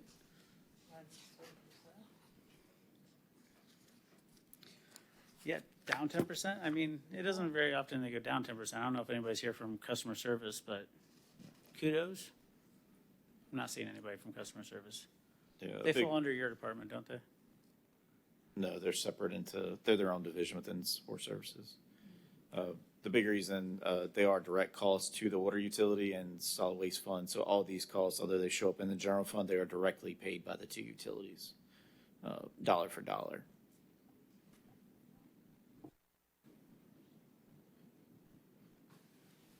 Any questions on customer service? All right, seeing none. Moving on to finance.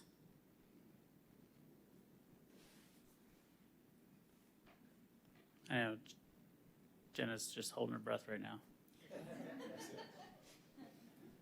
I did have a question about the legal stuff we have to do in the newspaper. Like, what does finance have to do for legal ads? Like, it says Florida Today trim. Yes, that would all be trim related that are required to be published in the newspaper. Apparently the letters don't suffice. No. Another example of the state making us spend money. I just thought it was interesting. All right, on to human resources.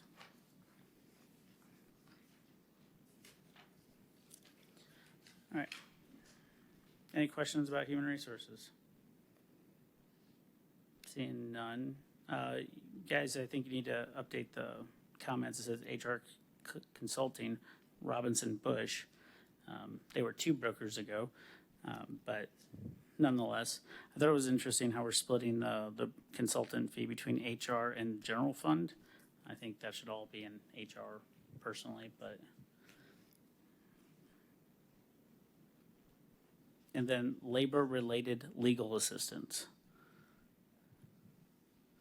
And Andreen just told me how great of a job they're doing things in-house.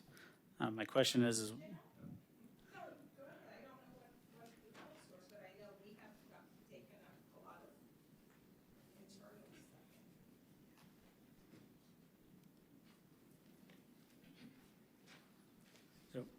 Mayor, council members, labor relations are the outsourcing of professional services to our attorney in collective bargaining representation.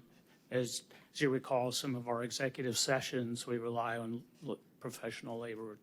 If we go to impasse, any grievance, arbitration matters, we use, hopefully we're not going to go in that path, but in the event we do. So there is there's an entry there for labor-related legal assistance.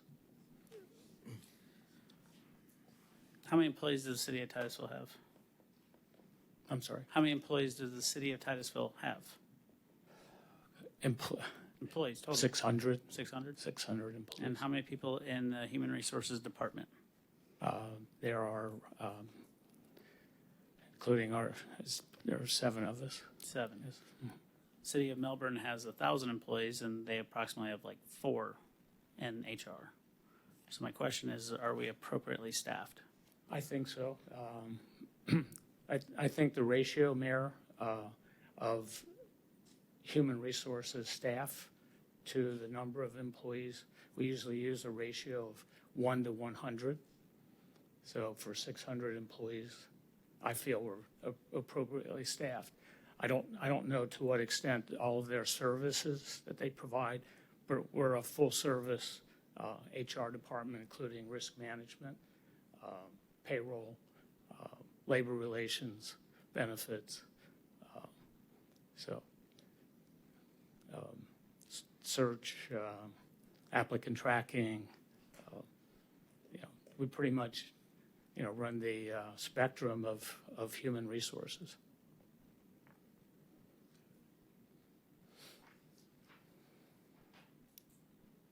Thank you. Oh, I apologize. I did have a question about the wellness employee incentive program at $40,000.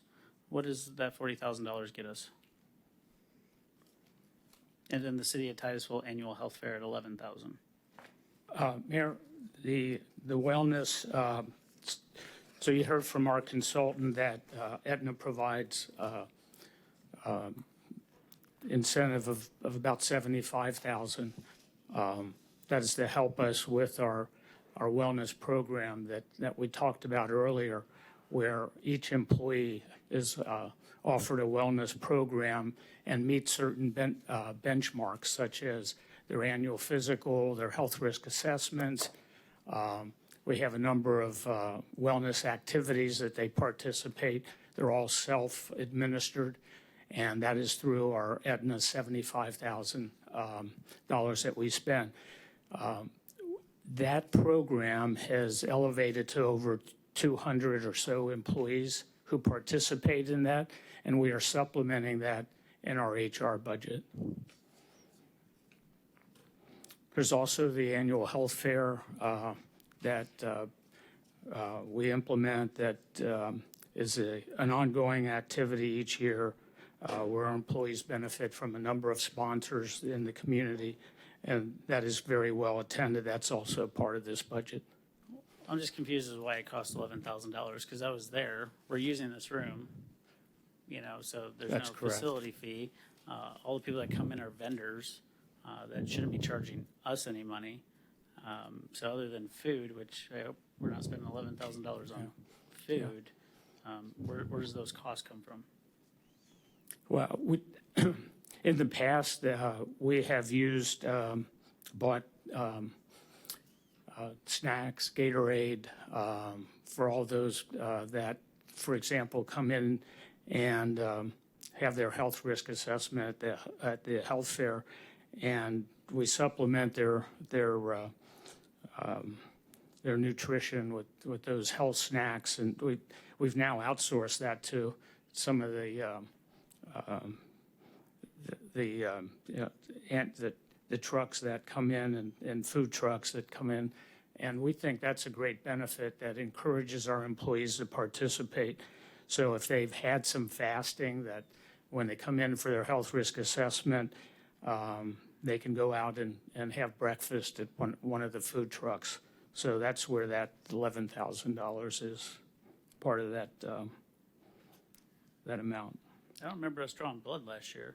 I'm sorry? I don't remember us drawing blood last year. Did we draw blood? Yeah, well, we had the fingerprint, we moved to the fingerprint this year, which is kind of interesting, that we did that mid-year.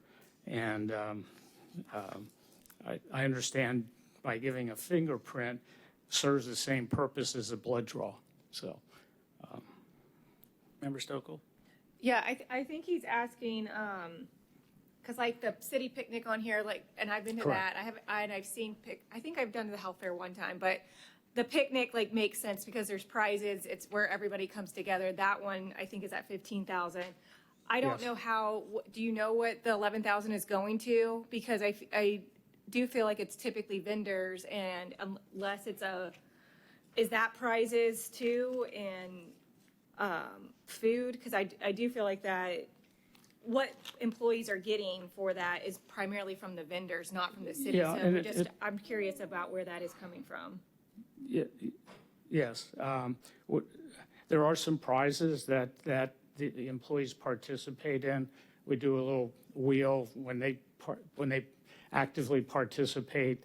They have to go around to each one of the vendors and then have a card that's stamped, and then we draw for prizes at the end. And that's, it's voluntary, but it's also paid to the employee. Should they receive that award, it's a fringe benefit, and it has to be complied with through IRS standards. But it's a great program. I think our employees look at it each year.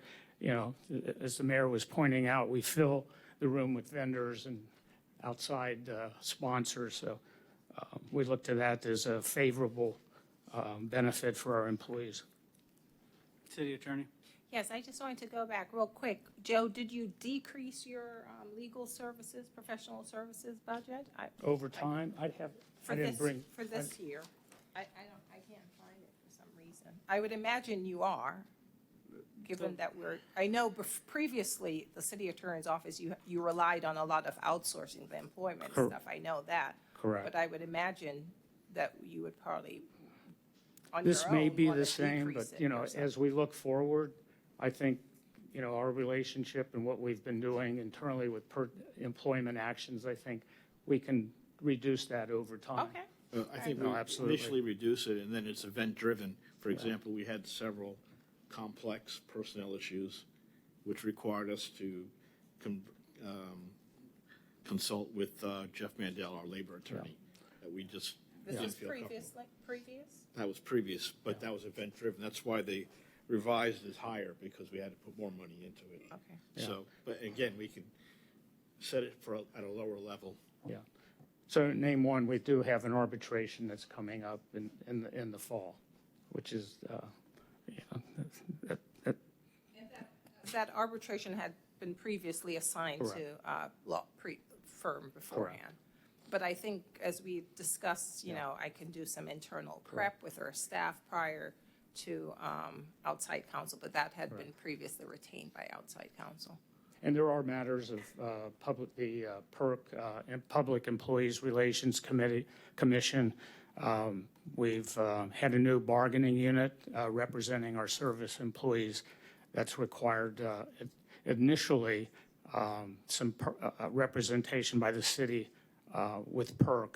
And then, and as we're in negotiations now, should we need some outsourcing, it's available to us. But we've been using our city attorney, and we've been working out real well and keeping those costs at a minimum.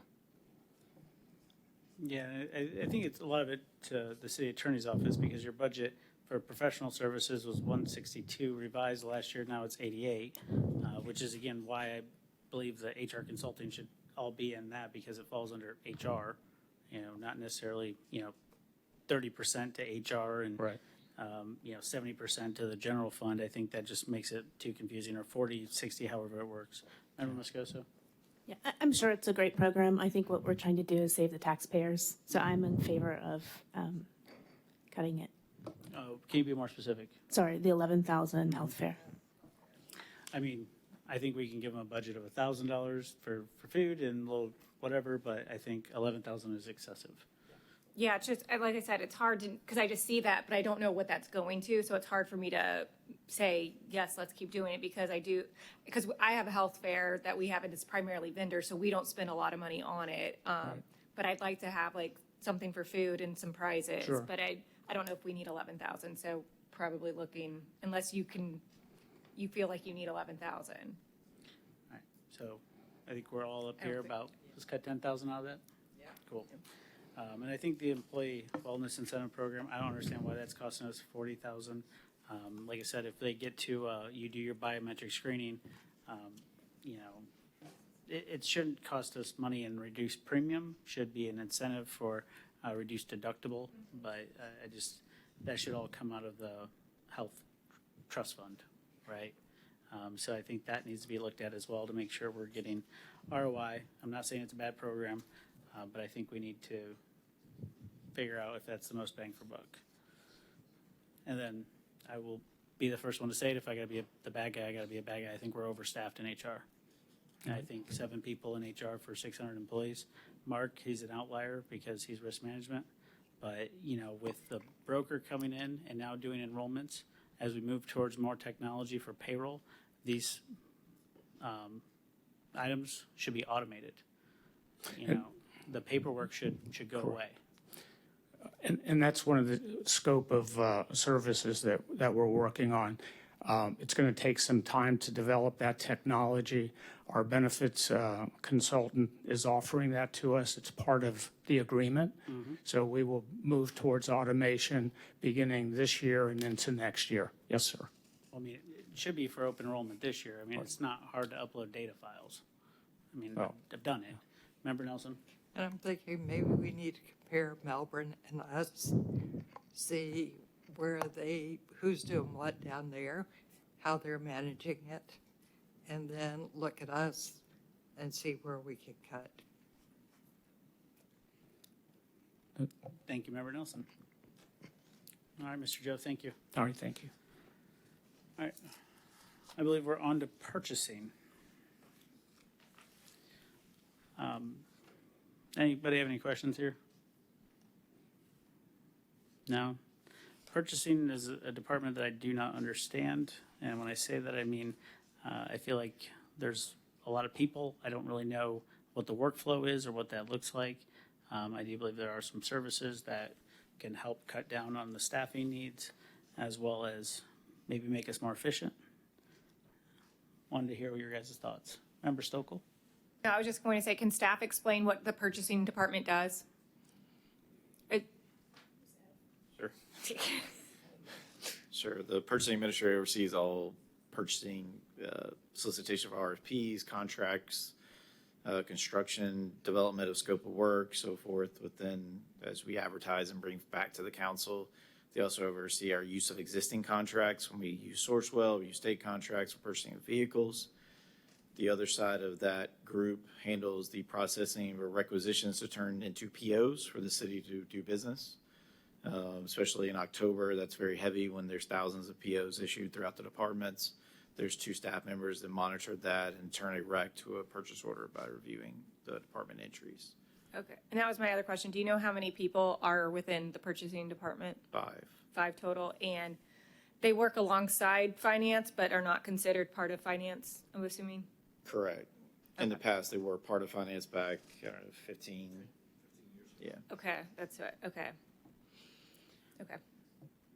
So I guess the question is, what would be the difference in cost versus having that internal, including the pension, healthcare, long-term liabilities of that department versus having an outside vendor complete this task of purchasing? We'd have to review that because I don't know the cost off the top of my head. Any other questions? Seeing none, Member Stokel? Oh, sorry, not a question, but just a comment to circle back to our retreat that we did. Keep in mind, we do still have a consultant that will be coming and looking at all of these departments and hopefully seeing not only the culture, organizational health, but also could maybe hopefully come up and see, would it better, like you just said, to outsource some of that? Would it be better to combine it with finance? Those are some things that we can kind of explore. When is that consultant coming? It should be, I know Mr. Cook's working on it and I have been working on it. It's within this budget year because that's what we stated as one of our short-term goals. So I think it should be happening before October. So, Is that in the budget? I didn't see that. yeah, Professional service, yeah. Which department? probably mine. Okay. I didn't see that in there. We just covered it. I Yes, didn't yes. see that, you know. Thank you for bringing that up, Member Stokel. Community relations. Any questions? Member Moscoso? Yeah, I noticed that the personnel services, it went down almost by 100,000. Is that including the new PIO?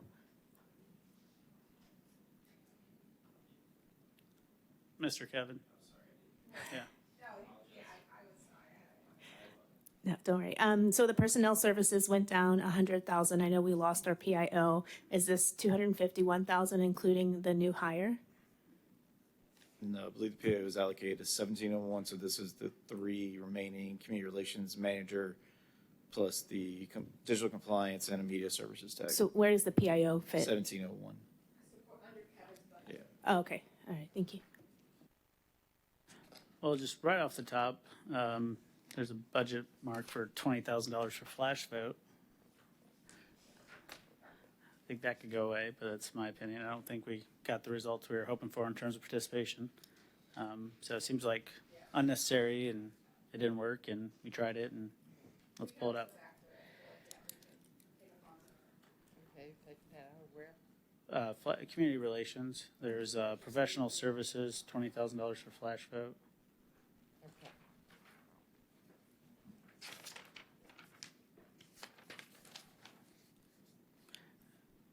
And then 19,000 for planning and promotional activities, newspaper ads, promotional ads on. I mean, we can't be spending $19,000 on Facebook, are we? I mean, and I hope we're not advertising in the newspaper. No, no, that money actually was a lot higher until we went through this budget. And I actually allocated a lot of that money over to printing.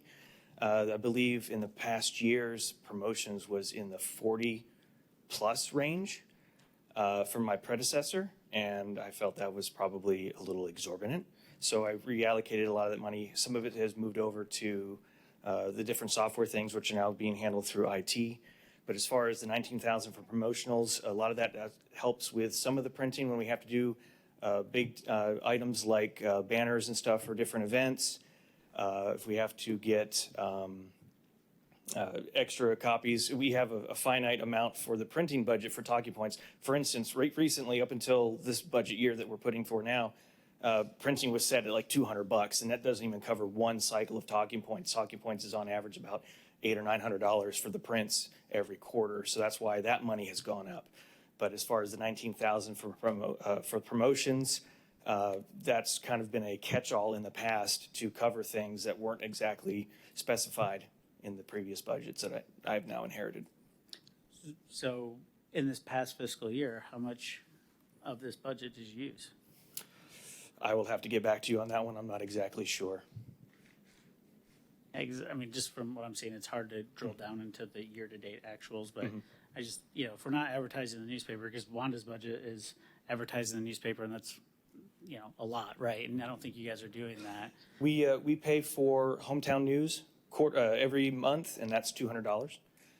We pay for, there are Facebook ads, which sometimes are a couple $100 for here and there, and that's usually about 3 or 4 times a year.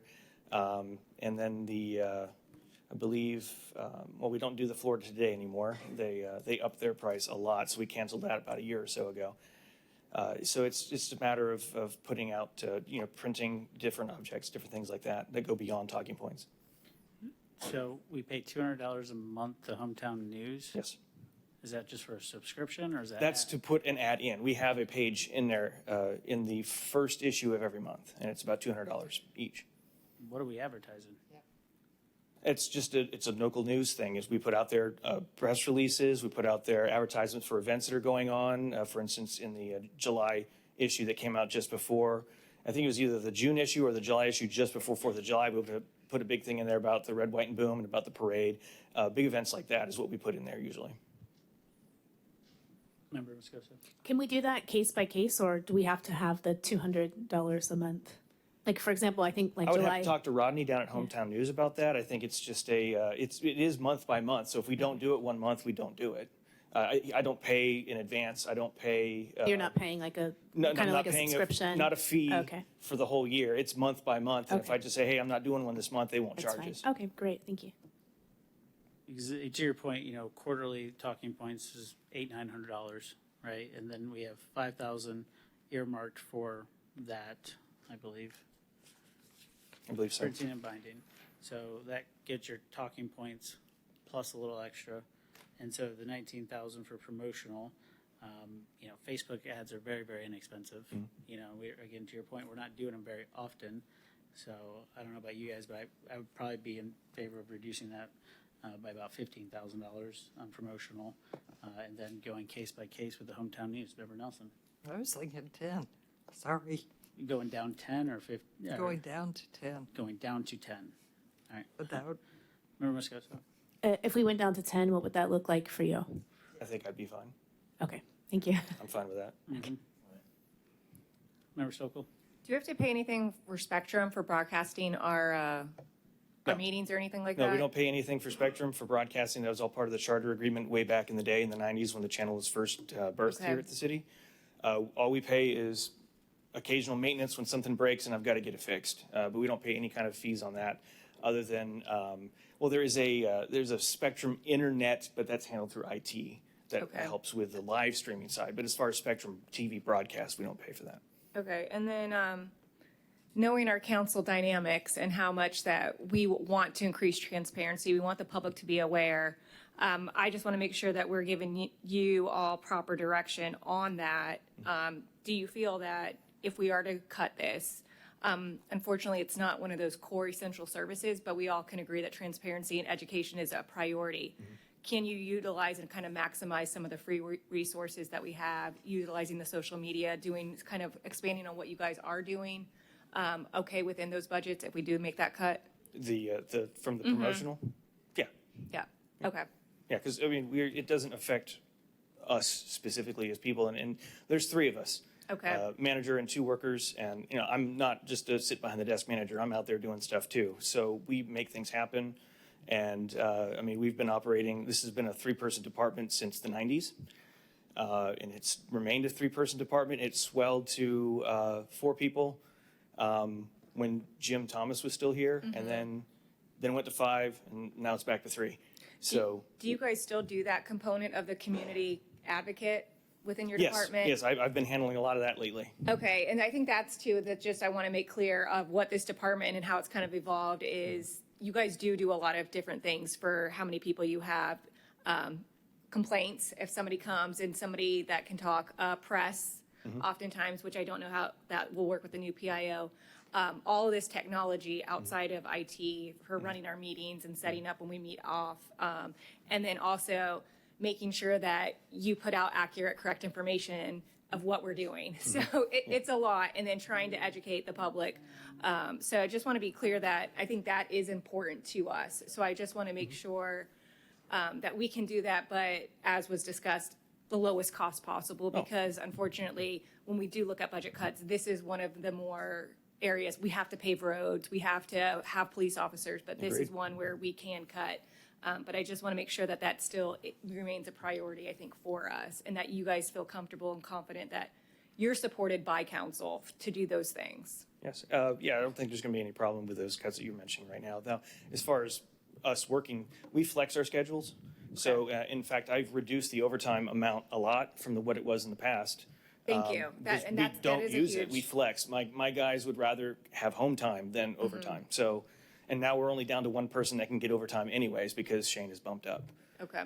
So we don't need that overtime as much as it used to be in the past. That's why I reduced it. Perfect. Thank you. Well, now we got to talk about office supplies. Sure. Because, well, I'm fine with a desk and a chair. I think a couch is a little extreme. So that is actually a TV set that we're going to use for video productions. For instance, if you wanted to do a podcast or some other kind of.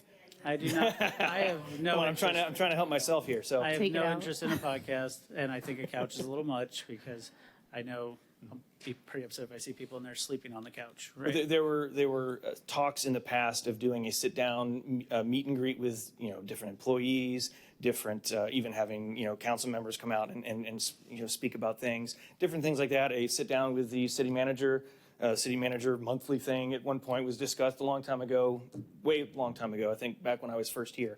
So it's one of those things that's kind of carried over for the years. So we were looking at doing a secondary set because not everything looks good on a green screen.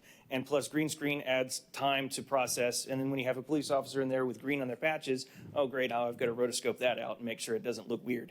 So the set was just a secondary thing. And I mean, a couch, I'd get one at Goodwill if I could. I believe in cheap. I mean, I think, there's something to be said with, making sure you have appropriate equipment to work at, office, desk, chairs, if they need replaced. But I think it's a couch, you can put up a bar table with, a couple high stools. And it'll look just fine. It's one of those, options we have open, so. Member Scoso? Yeah, I just have to brag on you for a second. I had a resident reach out to me, and I went out to his property and I was walking it, and he said, yeah, I spoke to Curtis, and Curtis is actually, I don't know if it was on your time off or when you did it, but you had gone out there and you saw the property. And for me, sometimes we think, community relations is just this digital thing, but it's also being part of the community. And so that was really neat, and he liked you better than he liked me, so I was a little jealous about That's that. possible. So great job with that. Thank you, ma'am. All right. How much do you guys want to allocate for office supplies? Member Nelson? First, can you live with 9,000? Can we get rid of the couch? Can you give me 6? As long as We it would doesn't love come- 6. Doesn't come with a couch. It won't come with a couch. Okay. Unless I bring one from home, if that's okay. Oh, yeah. Wait. Don't take I- No, 6. I don't care. Yep. I misunderstood you then. All right, Trying to so see what's on my phone here, because I got my thing here. All right, so we're trimming 6K. for But that office was, just to supplies. clarify, for the office supplies, that was the main thing, Curtis, was the set. Yeah, I mean, It's- and okay. it's really a few chairs that we were gonna do, the option of a small couch, so you have 2 people sitting there, but I mean, it's Okay. not really that big of a deal. It's something we've been talking about for 3 years, so I'm not in any rush for it right now anyway. Okay, and if it does become a thing, and especially, again, getting the PIO, and maybe we can look at a budget amendment if needed, but I guess it looks like we're going to 6. And no, and to what member, I thought you said take it down to 5, that's why I asked for 6. So Oh, that's okay. why I misunderstood I knew you so- misunderstood. All right, I understood that we're giving you 6,000 for office supplies. Is that what everybody just said up here? Yeah. All right, okay. All right, so either taking it down by 6 or giving you 6, it's still the same number. Yeah, I just saw that. So, all right, thank you, Curtis. Anybody else for community relations? Anything else jump out at you? Seeing none. On developmental services, thank you, Mandy, for entertaining me yesterday with all the questions I had about this department, because this is confusing. Developmental services and who's in that department. There's 9 of them, and that's different from the planners. That's 1905. 1902 is different. So this department runs about $873,000 a year. Anybody have any questions?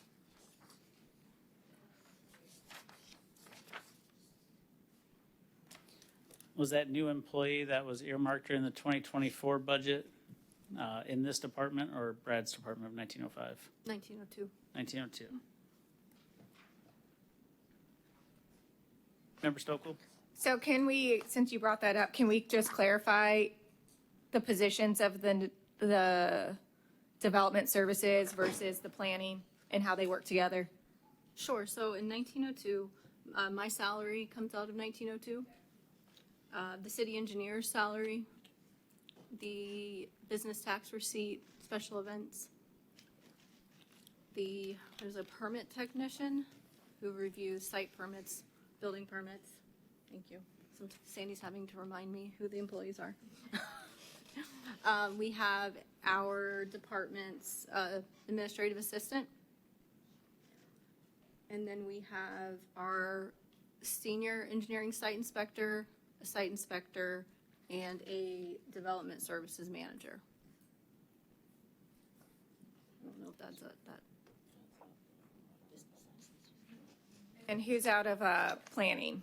Planning, the community development director's salary comes out of 1905. Okay. The planning manager, the senior planner, the planner, there's a plan reviewer, and then an administrative assistant. Okay. The administrative assistant out of 1902, she really serves our, 1902, 1905, building.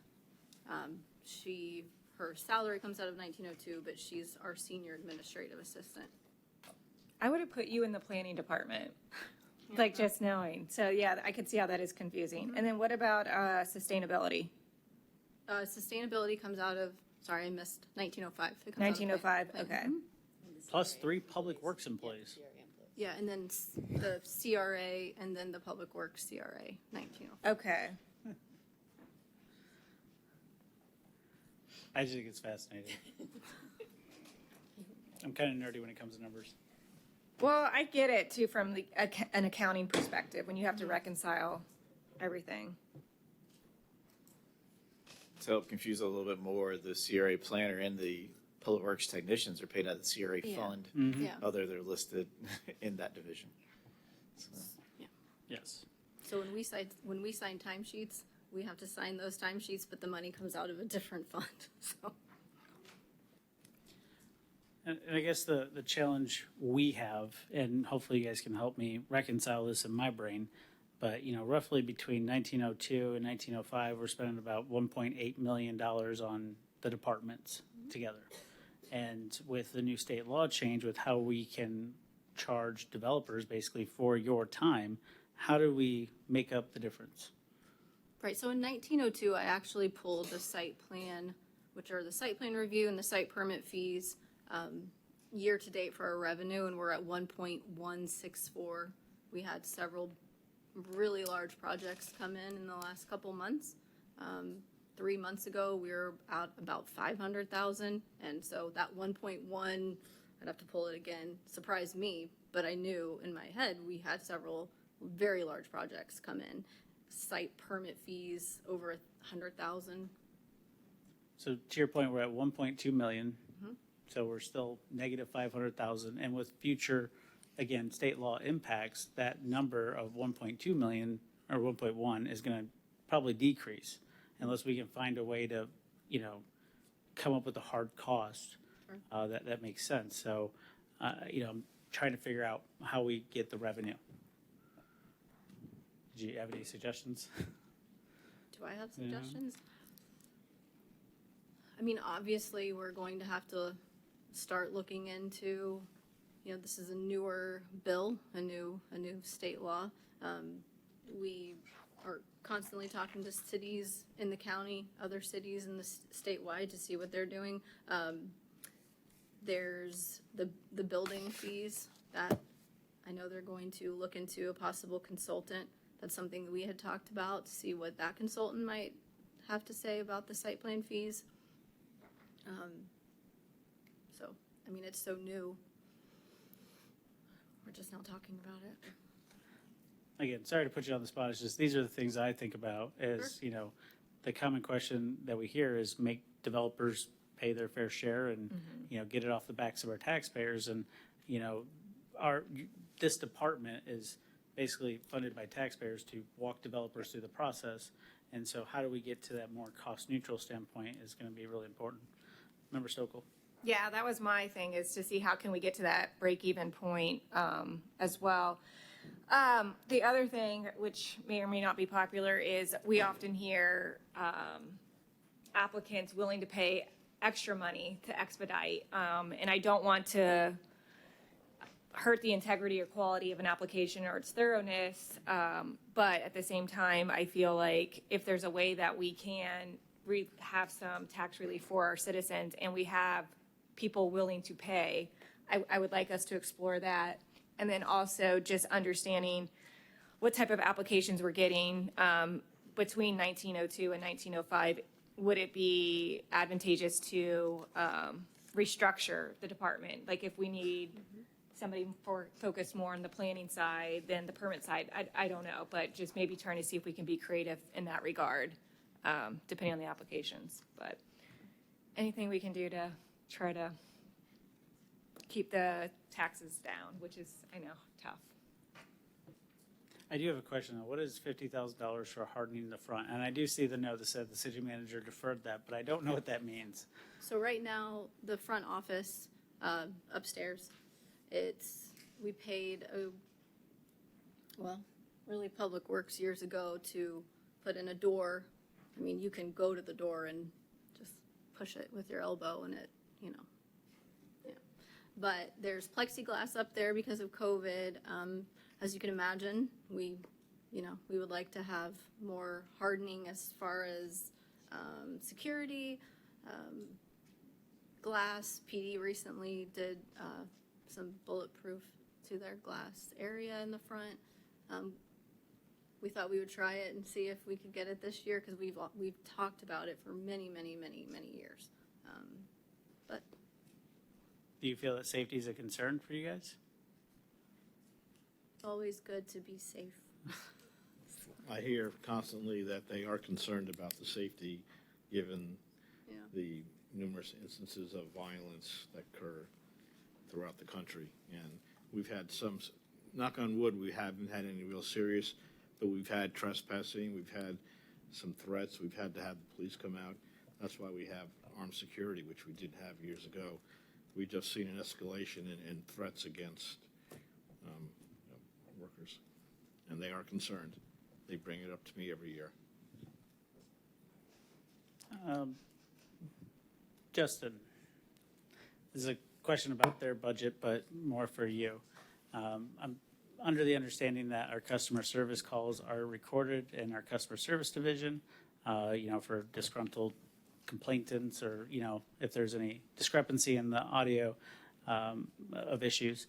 How much would it cost for us to implement the same audio recording on phone calls for the customer service division and planning, such as permits or things like that? I will have to do an investigation on that and get with Mandy's team for how many phone calls that's going to affect. So it'll depend on how many lines are affected and how that's opted into. We do already have some local security that is based on all the cameras and things that we've used in the past that do maintain audio. So some of them do not, like down in the finance area, those don't maintain audio, but the ones in the common areas do. So there's some that we can add in those areas as well.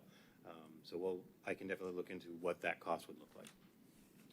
I appreciate it. And I guess my concern is, I've talked with Tom about this, is, somebody could call up that department and say, I want to, put a sky zone in. And, staff says, no, we're not interested, or no, council would not make that determination. And, I'm very careful with what I say. I would never speak on behalf of council, even as the mayor, unless we've already voted on it. And because I've had those concerns several times, I think it's important that, we put some safeguards in place so that hopefully staff are not speaking on behalf of council. So that's where my concern comes from, and I figured I'd share that with you.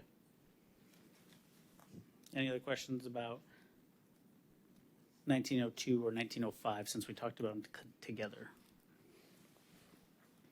Seeing none, moving on to economic development. Any concerns there?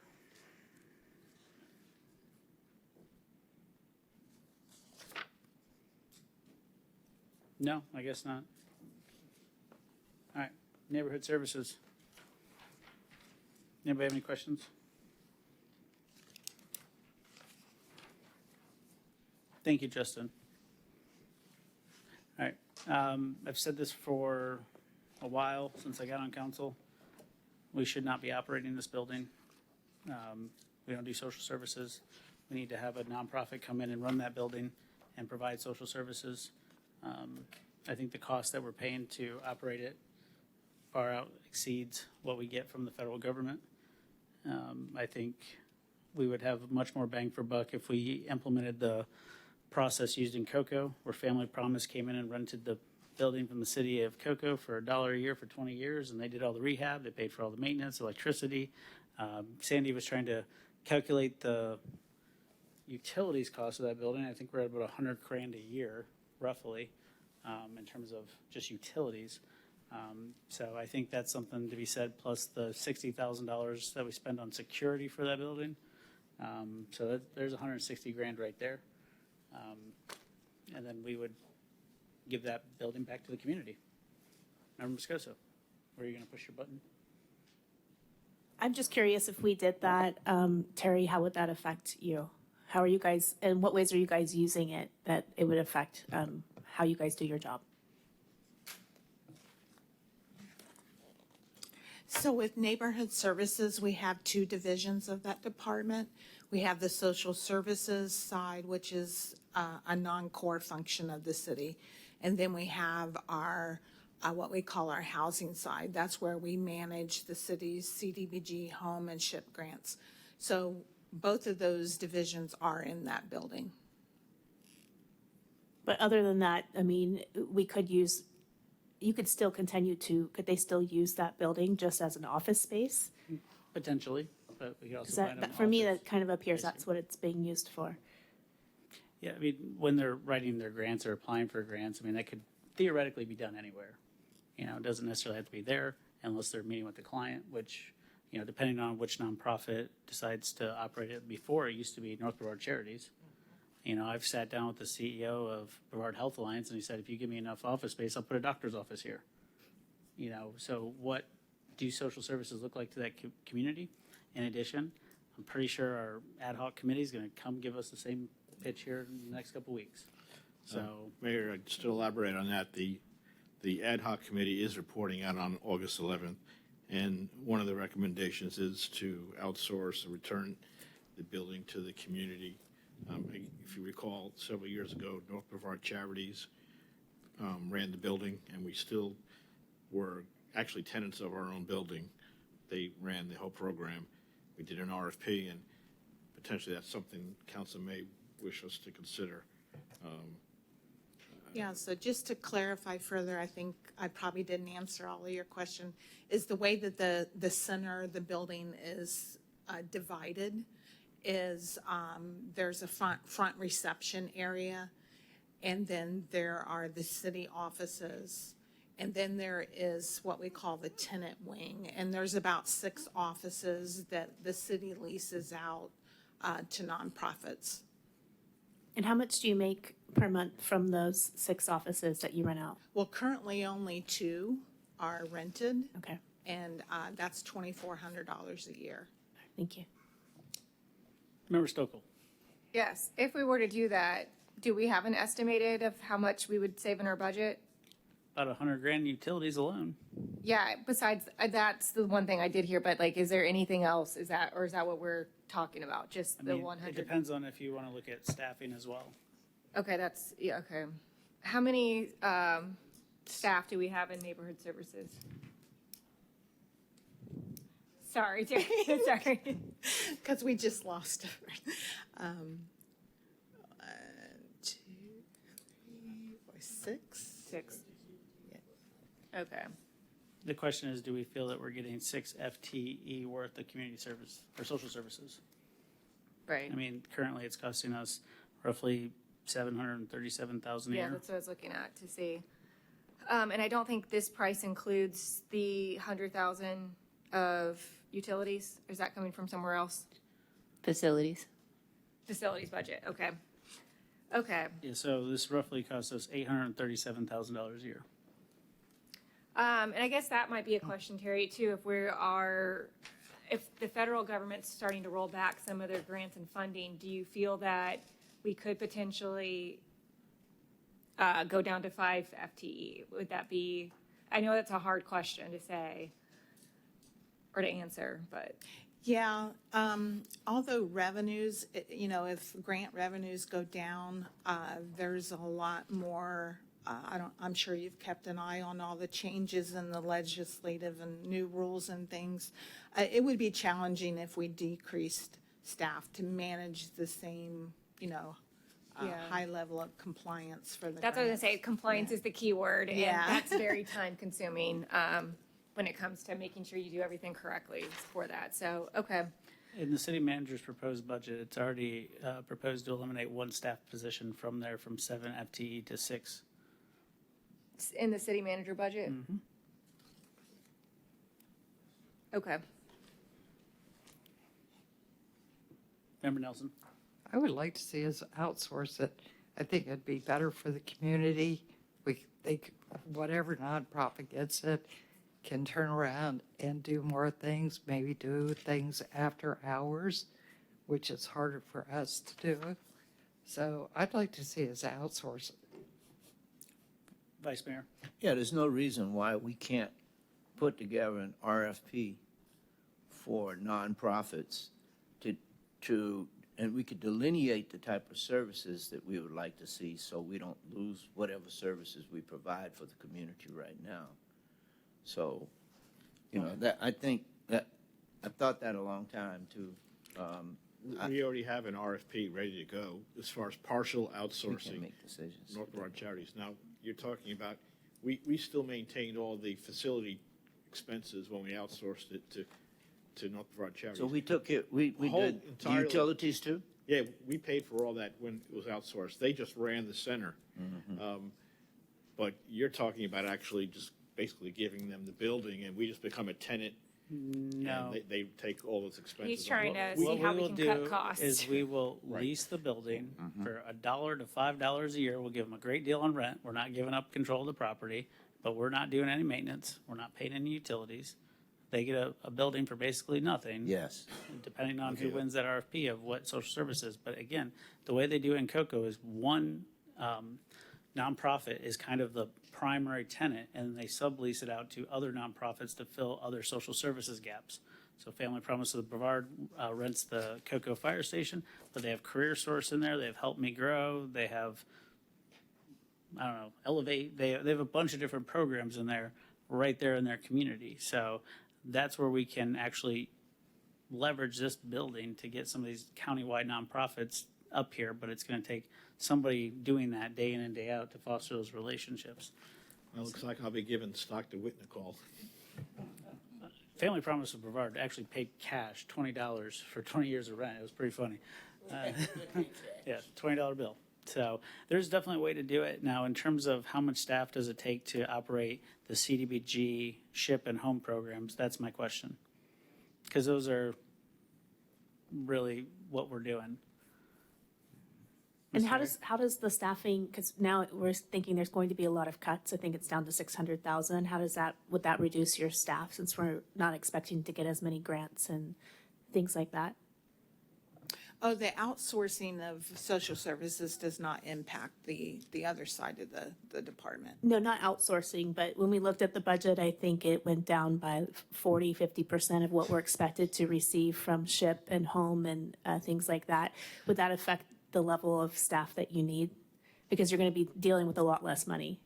Yeah, actually, I was noticing that in the budget presentation. Those numbers was prior, last year's numbers. That was an accumulative total of several years versus this year's is only this year's allocation. So it was a little, I could see where that came across that way. But the grant hasn't decreased that much as that represented, yeah. But to my question, how many people does it take to run the CDBG ship and home? It depends on what the city wants to do with those grants. If we're going to do a lot of projects versus public services versus housing, it's a multi-layer to the grants. So each grant can take 2 or 3 people to do grants. And the way that we have it set up now is we have an administrative side, a monitoring side, and a compliance side. So it takes several layers to manage the grants. Member Nelson? Can you do it with 3? I'm 3 sorry? people. Can you do it with 3 people? I guess it would depend on if the city wants to get into being in non-compliance. I mean, it would be, you would have to, the city would have to decide, do you want to continue to receive all of those grants? If you don't want to receive some of the grants, then yes, you could reduce your staff. Okay. I mean, we're spending $837,000 to receive how much money from the feds? How much? 600,000. We're not spending that much for staff to manage those grant funds. I think you're looking at the entire department, which includes the Harry T. Moore Center. Okay. Well, good food for thought. Any other questions for neighborhood services? Seeing none, moving on to, we already covered planning with 1902 because they were kind of confusing and lumped together. And now we get to Megan's favorite department, Sorry, Megan, I called you Megan, and I don't usually call people that up here. I know it's a workshop, so I'm being a little more casual. Usually it's Member Moscoso or Member Stokel, but Jolene was calling people Sarah and Herman, so it freaked me out. But non-departmental, 5555. Member Moscoso. I only had a question. We cut 3.5 million from non-departmental. That was on one of the slides. Could you just explain how you were able to reduce that by, I think, 20%? The capital improvement areas were reduced at $3.5 million. So the only funded infrastructure for roads have dedicated funding sources that are not cities. We had a lot of impact fee money for sidewalks, plus the sidewalk replacement fund. And then the machinery and vehicles went from 3 million to 1.1 million. Okay, thank you. Any other questions about non-departmental? This kind of seems to be like a transfer station. Yeah. Money coming in, money going out, which makes it hard to follow. But nevertheless, do you guys want to talk about the vehicle capital schedule? Did anybody have any questions about that? That's not in the detailed line item, but non-departmental also holds a lot of the debt and the financing, as well as the Pritchard House roof replacement for $257,000. Unfunded. Yep, those are unfunded. On page 43.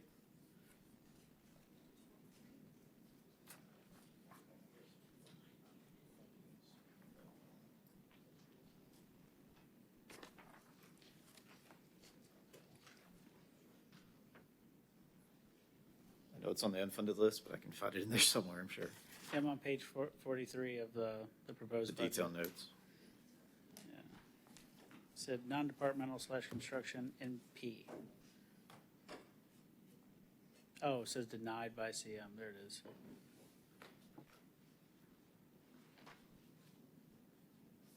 I'm very proud of you, city manager. I mean, look at all these things you denied. Very, very excited. I'm just kidding. No, come on, I'm trying to make this fun. We're not being fun up here. All right.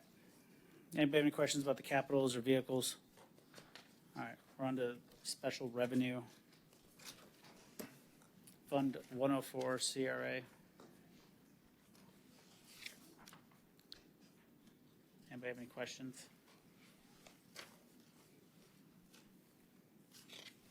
No? All right.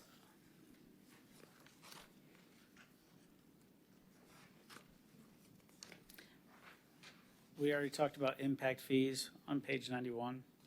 Does anybody want to address that anymore? Can an impact fee pay for an impact fee study? Cool. This is a fair question. All right. Building inspections, Fund 119. Anybody have any questions about that? No? All right, that's kind of CDBG, looks like we're proposed to get 251,000. Grants, we're gonna give out 251,000.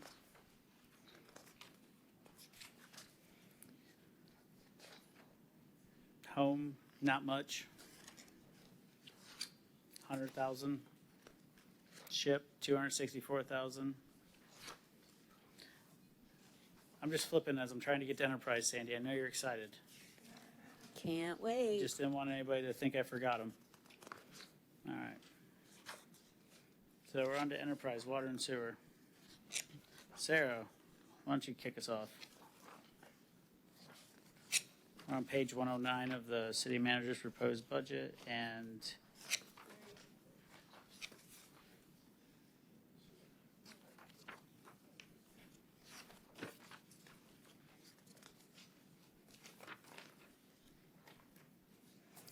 and 77 of the itemized.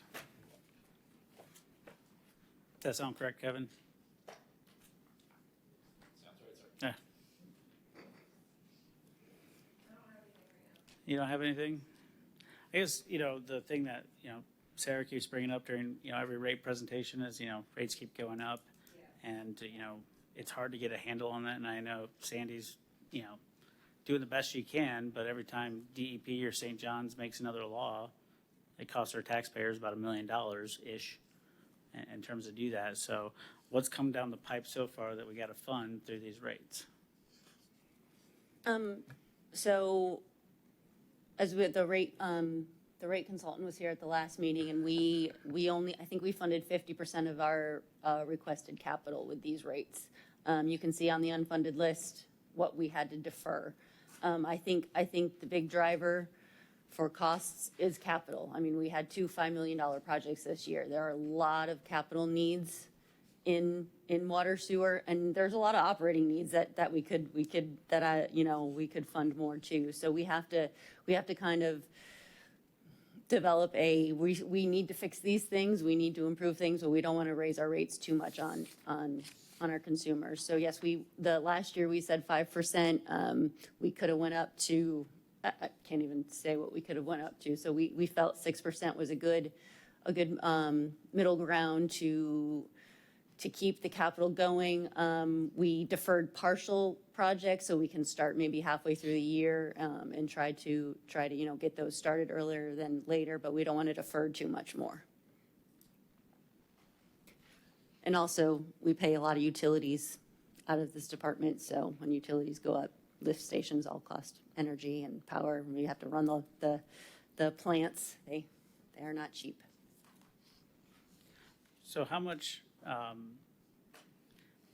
does the water and sewer utility pay City Hall for overhead total? $4 million. Do you have that, Kevin? Sure, I can find it. Kevin's looking.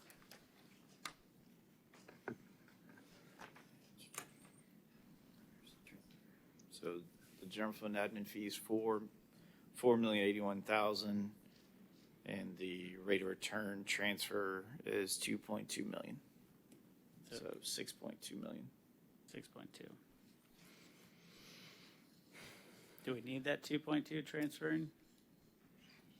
That's been established for, I think, roughly 10 or 12 years now, that the prior year revenue transfers in at 3% rate of return for the utility. To Sandy's point, she has a lot of projects she needs to do. I don't think it's good that we keep taking some of the profits if we can't cover capital.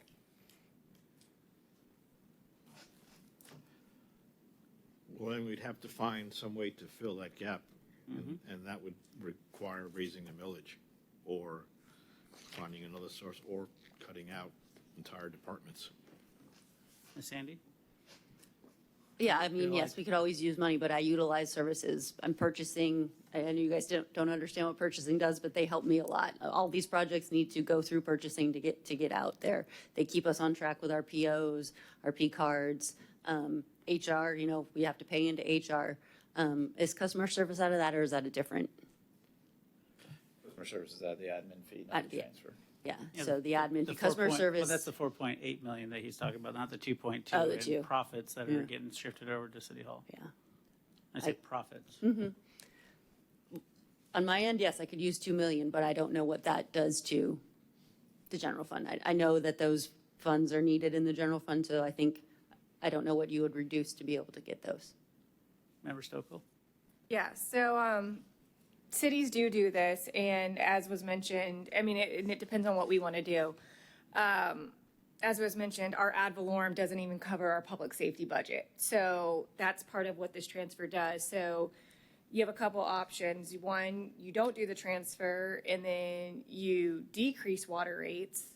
And the flip side would be you raise your millage, which does have a cap, and you can only raise it a certain amount each time. But then, to your point, it is a little bit clearer on, hey, you're raising the ad valorem to try to offset and cover these things. It does get sticky, in my opinion, from a finance perspective, because then you start okay, within the enterprise funds, you're still using IT services, you're still using HR services that are funded through general fund. So that's kind of where the rationale for that is. I see your point, and in theory, it's we can cut 2.2 million, But I'd like to see where are we cutting that, because we would need to cut the general fund then, the 2.2 million. Well, what I was saying is the admin cost is the 4.8.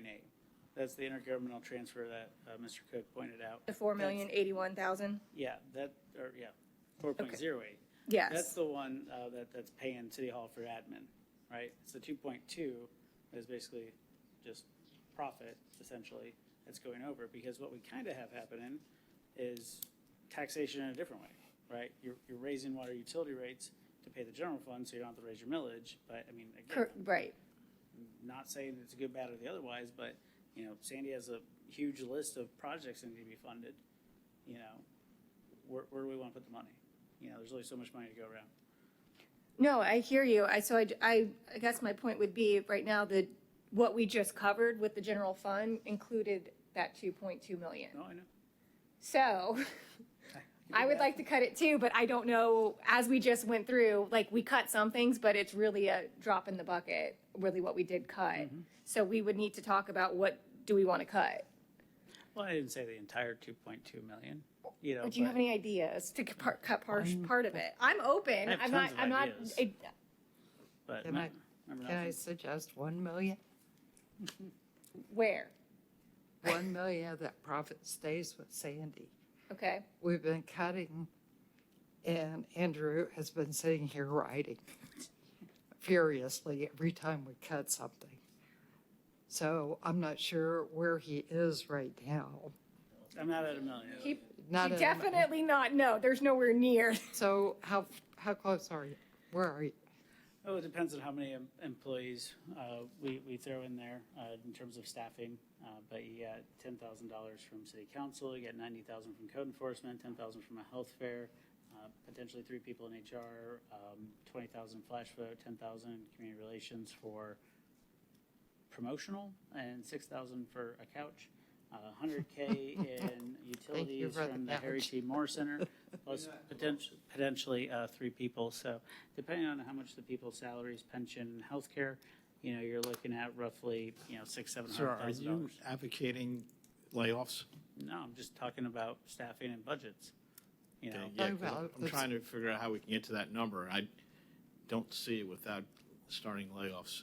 I think Andrew's talking about absorbing people in other departments. But what I'm saying is, if we left the millage as 6.2, turn around and let Sandy keep her $1 million, she would be happy. Or you can look at what they can do to the rates too. And I think we can hopefully cover it. Vice Mayor. So you're saying no rollback, just keep the millage? Keep it at 6.2. That'd be an interesting trade-off. I mean, let's face it, you know, we got flooding in our town. Yeah. Well, And- again, to that point, I'm sorry to interrupt you. That was kind of my goal, was to figure out where I can get the money for stormwater projects. That was the end-all goal. But at the same time, water and sewer utility needs a bunch of money too. Yeah. You know? Yeah, we also need to look at the capital, and, as you've heard me say before, I'm down 3 engineers. So if I can actually execute all of that would be a challenge, but, we'd have to look at that also. And then hopefully Sandy will find some grants. I don't think she's gonna find that many grants. Well, we can Not for hope. maintenance, unfortunately. But it might resolve some of our flooding problems.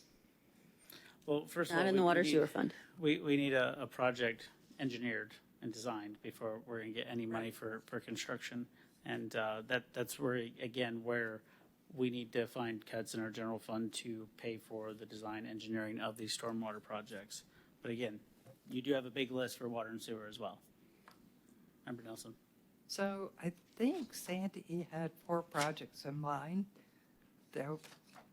Would it take engineering? A lot We're of talking about engineering? stormwater. Are we moving to stormwater? I hope not, because that's gonna confuse Yeah, everybody. exactly. Oh, okay. All right, we're still on water and sewer. So then, is everybody up here good with the 6% rate increase? Sarah? I'm not, but I also realistic about what we're doing here. So I think too, it might be good for us to kind of say where we feel, because I feel like I do want to go to rollback. I think Member Nelson is okay not going to rollback in order to fund some more projects. I think where I'm at right now is we cut maybe 200,000. I wasn't keeping track in the general fund, which is good and will help, but I think we have to cut, and the city manager will work on it, over 300,000 to get us to roll back. And you I'm said, confident I could do and it. yeah, and I Minimal to no disruption operations. Correct. Because we do have some, when we prepared the city manager's proposed budget, it was mid to late June when we put those numbers in. And I believe some of the revenue forecasts are a little bit better, and our reserve, we didn't have to use as much reserve Right. unassigned. So I think we can come to rollback with the cuts you had already mentioned. Correct. And meeting with, we can, rollback is very doable. So, I think we're able to go back to rollback, plus even, I don't know if we would, I don't think we would go below rollback, but now we just made additional cuts that could potentially, we could offset and give that money to Sandy. Unless he wants to use our ideas for what he's going to cut, and then we're still at the same spot. No, I know. I wanted to make sure of that. Yeah, that is something, like, I want your ideas to stay there, plus this additional potentially Yeah, I was 200,000. going to use what you had already, Kevin's keeping a list. See, You solved See what I half my mean? Like, they're problem. gonna go like, all right, we did it. yeah, so that was my thing, is we can use what the city manager came up with, what we're coming up with, go to rollback. And then use what the cuts to transfer to. Correct, water yes, To reduce the transfer. Correct. Maybe get another project. Yes, get another project, and then in the meantime, hopefully get a good consultant and kind of looking at everything. I think the big thing that we all know is the forensic audit, and I think that will be part of the consultant coming in would be the first piece to that, because the forensic audit can be very costly, and so we would need a budget for that, depending on if it's the whole city or if it's per department. And then that consultant, though, could also help us to see, looking at departments and looking to see what we can do mid-year, if we do happen to have an excess, as we have had, even considering us going to rollback, that is possible.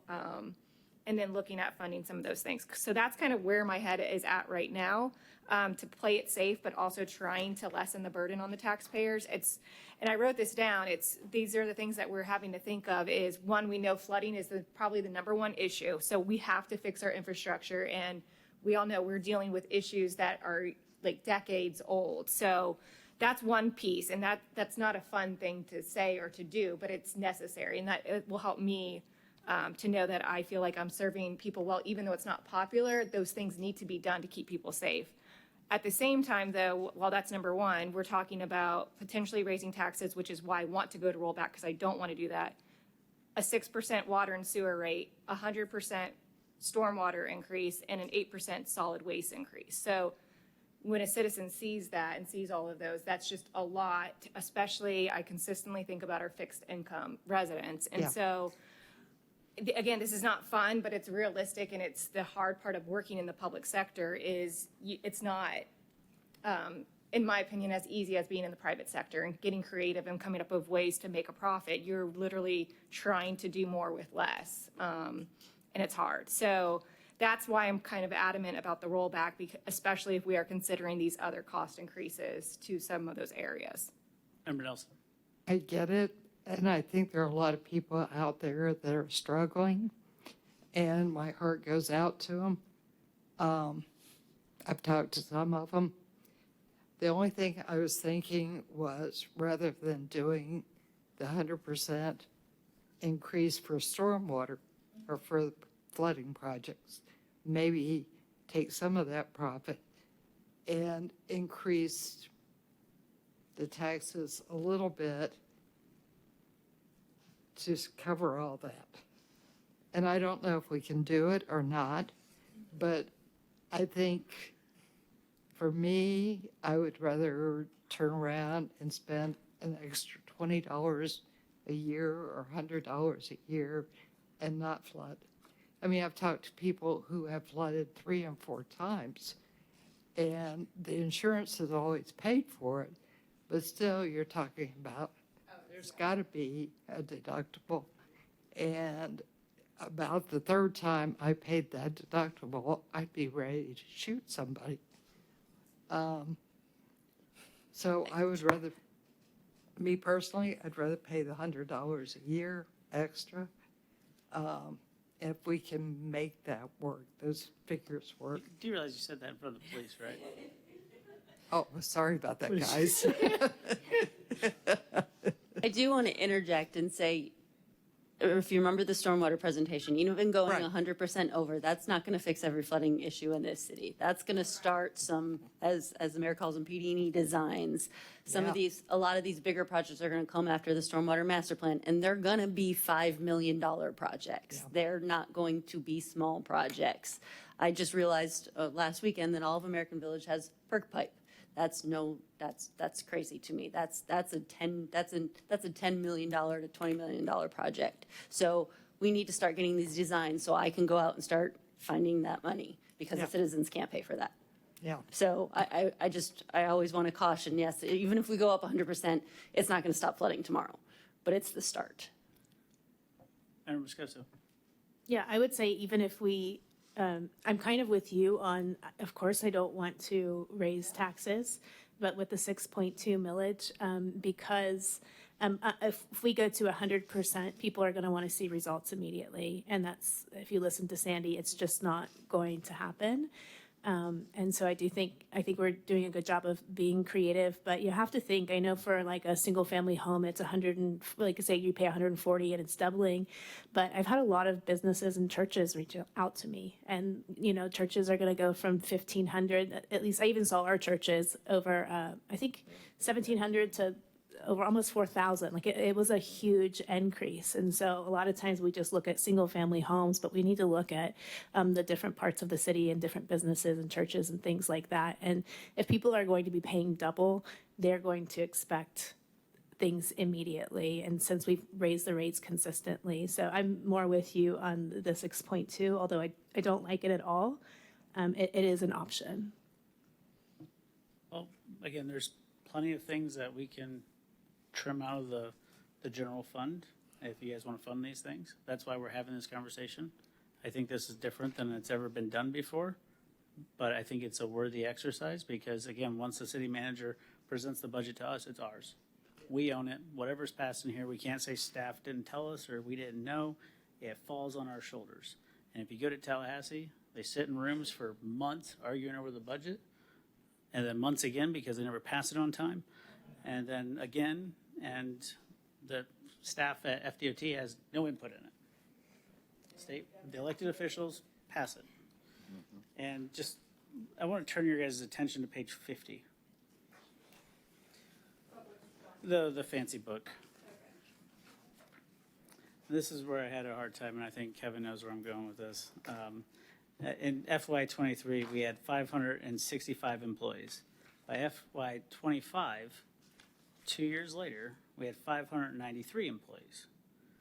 That's an increase of 28. I see 4 in police, I see 4 in fire, but I can't tell where the other 20 came from. And so the question is are we appropriately staffed and where are those staff at?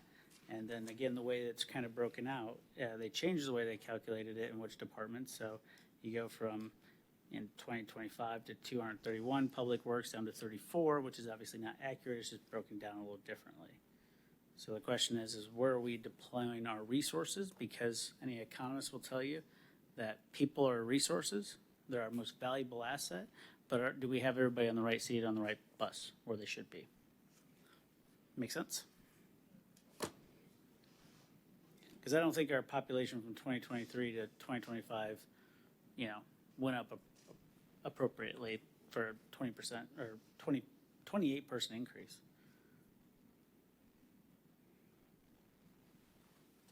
Mic drop. Comments? I mean, so looking at that, do you have an idea of what you are proposing, like restructuring or looking? Is that something you want the consultant to consider when they come, looking at different departments? I mean, we obviously can do it with their budget based on allocating dollars to different departments, but the question is where did those extra 20 people go? Can you guys help me figure that out? Kevin, do you know? We're going to fix the chart so that you'll see the divisional breakdown better. I mean, if we need more people in public works to do the public works functions, I don't think anybody's going to object to that. If we need more police or fire, again, no objection to that, but it's hard to say, hey, we know exactly what the trend is if we can't compare apples to apples. We're comparing apples to watermelons. I'm very good with analogies. Remember Sokol? Yeah, if I hear you correctly, looking at 23 to 25, the math doesn't add up correctly, looking at the number of employees. Like I see a significant of them, like you said, in operations. They came from 457 to 478. So there's 20. But, and then there's 4 in support services. And then community development. So I guess that's where they are. So is that, Does that add up to 20? I mean, I can do the math, but I think that's I probably. didn't get 20 when I was adding, so.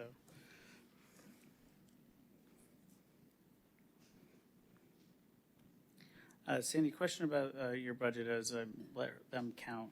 It looks like we have the Bayview lift station on here and the filter for Blue Herring, but didn't we already cover that in this year's budget? Or So this is how finance likes us to budget because we can't, those aren't one-year projects, so we have to it's pretty much we're carrying forward those funds over, but we have to show them in the budget to show how much we're spending. So they've started, they'll start really ramping up construction here in the end of September, October, but that's how much funds we need for next year to finish those projects out. didn't we finance that? Yes, but we still have to show it in here. Yeah, and so on the revenue side, it's a restricted asset that's coming forward. So there's a restricted line item that is that debt proceeds from from current year that'll be paid out next year, so. Gotcha. Remember Sokol? Yeah, I was just saying, yeah, it does add up. So if you look at the operations from 457 to 478, and then support services, the 4 positions there, and then 2 positions in community development. So I know the community development one, we were heavily involved in that because we wanted to reduce our time for applications. I'm not sure about the support services. That probably is our PIO, would be one of them, I would assume. What's interesting about that, sir, if you don't mind, is the community development one, that was actually passed in FY 2025's budget. I believe it happened in 2024. Because I have the minutes actually right in front of me, believe it or not. But so that was passed in September of 2024 for FY25, and they didn't really increase any, or I guess they broke it out a little bit differently. And I don't know if these are actuals or proposed, because sometimes, like if a position's been vacant, I don't know if you guys have that on here as well. Yeah, vacancies are counted. It's any authorized position. Okay, so these are what's been budgeted for. Okay. How many vacancies do we have? 71 on the last report I just got, that it includes some part-time. Okay. So what are we doing with the budgeted dollars for those positions? Currently, that's savings to the bottom line of those funds that they exist in, so. Typically, that's a common practice as well. That will be used to help kind of fund like the COLA and certain things when you have it sitting for a month or 2. But in theory, we could reallocate those funds to do a stormwater project, In theory. right? I hear you. No, I hear you. It's just, again, coming from the budgeting and finance area, I kind of know how they maneuver those numbers. They account for certain things of turnover when they're doing that. So you just want to be mindful of that. They're all not general fund. However, that's a good point. If Amendment 3 passes, one of the strategies would be just to eliminate vacancies. Correct. And No, that would yes. give you a good savings in the general fund. Well, I don't know what the breakout is, but that and several other strategies would help us fill that gap for Amendment 3 property tax reduction. And that's something we can consider now, even if Amendment 3 doesn't, of what I said before, us doging ourselves, so to speak, of us seeing what we can do as people leave or, not filling them or restructuring, depending on the different needs of what's going on, so. Vice Mayor, Okay, I want to go back to stormwater. we haven't got there yet. We just finished up. No, I want to talk about the increases that were talked about We're still on water and sewer. and go back to stormwater. Okay. Because, and what I want to say is on the stormwater project with the flooding and the design, I don't think we're ever going to get to a point where we're going to be able to finance this. So I think we need to, because what we're doing is kicking the can down the road, right? I mean, it's just going to keep going and going and going. The flooding's not going to stop until we do a full-fledged project and we have a full-fledged design for stormwater. And I don't know how we go about doing it, but we probably need to put something, we need to get a bond or we need to do something because we could be talking $10 million and we still may not be able to solve our problem. That's for one project. I think that's what this. Yeah, that's what I'm the saying. storm- So yeah. we need to figure out exactly, once we get the design, we need to figure out exactly what we need because no matter what we do, we're not going to be able to pay any kind of tax or raise any taxes from the population that's going to be able to fit this bill. So I think we need to be looking at other methods to finance this. And I'm not an expert on this because I need help. And if we have to float a bond like we did a million years ago when we bought the property on the water or anything like that, but this is something that is essential to our citizens. So I just think we need to come up with something other than talking about taxes and raising taxes and stormwater fees and stuff like that.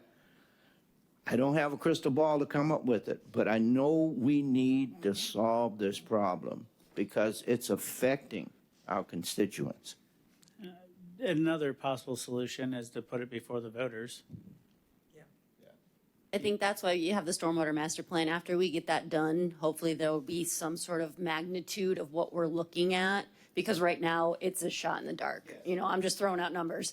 But I think, you know, that's why I'm glad we were able to fund that earlier. And hopefully we're still only a couple months in of an 18-month project. So, you know, we're going to push it as quick as we can. But hopefully at the end of that, we can get that number you're looking for. This ask was just to start on a couple of little things. But I understand what you're saying up there, too. The citizens are on it. I'm paying this. It should not flood. And that's not what this is going to do. All right, well, let's go to a minute if I ask a different question real quick for our Assistant City Attorney, Mr. David. Other than taxation on our residents, what other funding options do we have to us available as cities? So I went through kind of a pretty lengthy review process, mostly working off the Florida Tax Handbook, which is a great resource that kind of lists all of the different revenues that are able to be generated. The vast majority of them benefit the counties only, and then a lot of the ones that the city has available have been limited also in statute. So, I mean, as you know, ad valorem tax, you can get up to 10 mils or more for 2 years if you get voter approval. The local communication services tax in Chapter 166, you can get the problem with that one. So it looked good when I started looking into it, but then tucked into the bottom of the very lengthy statute, there's a provision that says rates can't be raised until 2031. The public service tax, we've kind of talked about 10% tax on any public services, purchase of electricity, metered natural gas, liquefied petroleum gas, a cap on 4 cents for motor fuel tax on that one. And then the last option that would be maybe possibly viable is business tax receipt reform. But there's a lot of limits on that as well. You can only do it every other year. There's certain percentage limits per category spent. So really not a lot of great options out there for municipalities. Did I hear you correctly when you said motor fuel? There is a provision in 166.231, can't be over 4 cents a gallon. I keep getting conflicting information on whether we can or we cannot levy a local option gas tax. By the way, it's already in our code that was passed in 1992, if I remember correctly, that says we can levy up to 4 cents a gallon. interesting thing is, I'm like, why haven't we been collecting this if it's in our code? Because we could use that for matching to put on our roads and go after bigger grants. But I always, every time I talk to a different attorney, I get different answers. First of all, if we can't, it shouldn't be in our code. But if we can, why have we not been collecting? Attorneys, discuss. Discuss amongst yourselves. Yeah, thank you. Yes, because that's actually a study that the Space Coast Transportation Planning Organization, we're actually funding as a body on behalf of all the cities and Brevard County to look at the gas tax to see exactly what has been missed, what could be gained to be used to fix our roads. In addition, how much of it would actually impact our residents versus non-Brevard County residents.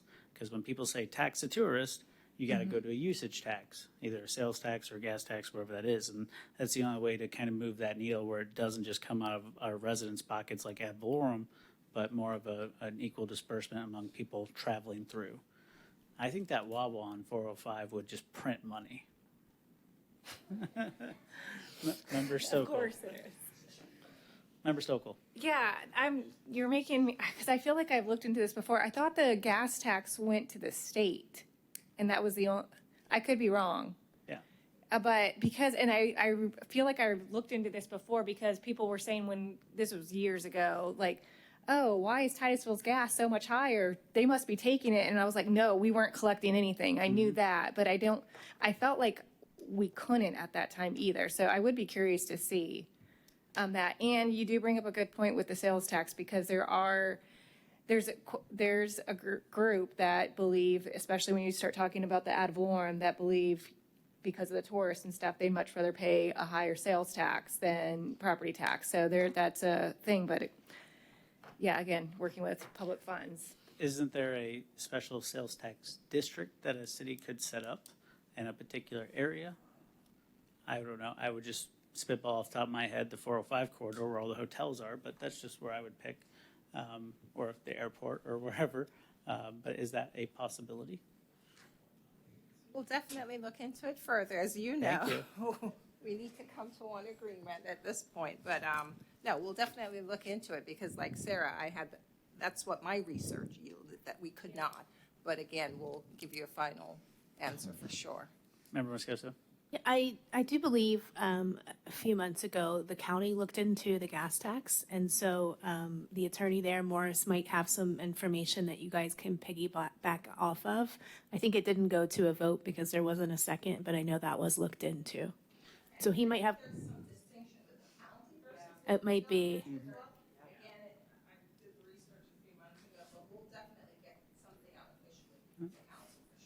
So the presentation given at the county about the local option gas tax was the same presentor at the TPO when we decided to fund the study. So, Vice Mayor Cole. Do we get a tourist tax? Is there a tourist tax that we get off of the hotels that we have? Yes, it goes to the state, which goes past to the county, or generates roughly $27 million a year. And out of the 5%, it has to be strategically earmarked to different things, mostly marketing our county to other tourists to come in. Beach renourishment. So, by the way, the tourists pay for all the beach renourishment, which doesn't really help us here in North Brevard because they don't renourish any beaches up here. And then there's some capital and some other things, but no, we don't get any. Well, that was a long answer for my question. That doesn't seem fair because we've got what, 11, 12, we've got a plethora of hotels here. Yeah. You know. Still not really generating as much as some of the other hotels. And actually how it's earmarked per county ordinance is 50% of all the marketing dollars have to be used for District 2. And then the other 4 districts split the remaining 50%. But this was just fun facts that I have. Fun facts. But, hopefully they actually just gave a marketing support grant for the Max Power Air Show coming to NASA. Go us. Anyways, sidebar. All right, did anybody have any other questions about water and sewer? So keep that in mind. Sandy needs more money for projects to help increase or improve our water quality and to protect our lagoon from potential disasters because, well, those things cost money. Was it $9 million to replace just this how much of a force main right here, right behind city? South Street to the plant. So a mile? It's more than a mile. How many? Yeah, things are expensive. Yeah, things are expensive. All right, any other questions about water and sewer? No? All right, well, there's multiple pages of water and sewer, so keep flipping. Capital, capital. All right, on to solid waste. 124 in your fancy book.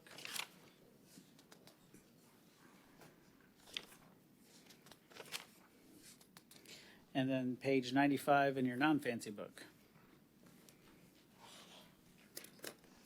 Sarah, I'm ready to have this fun debate with you now. What, sorry, what page? 95.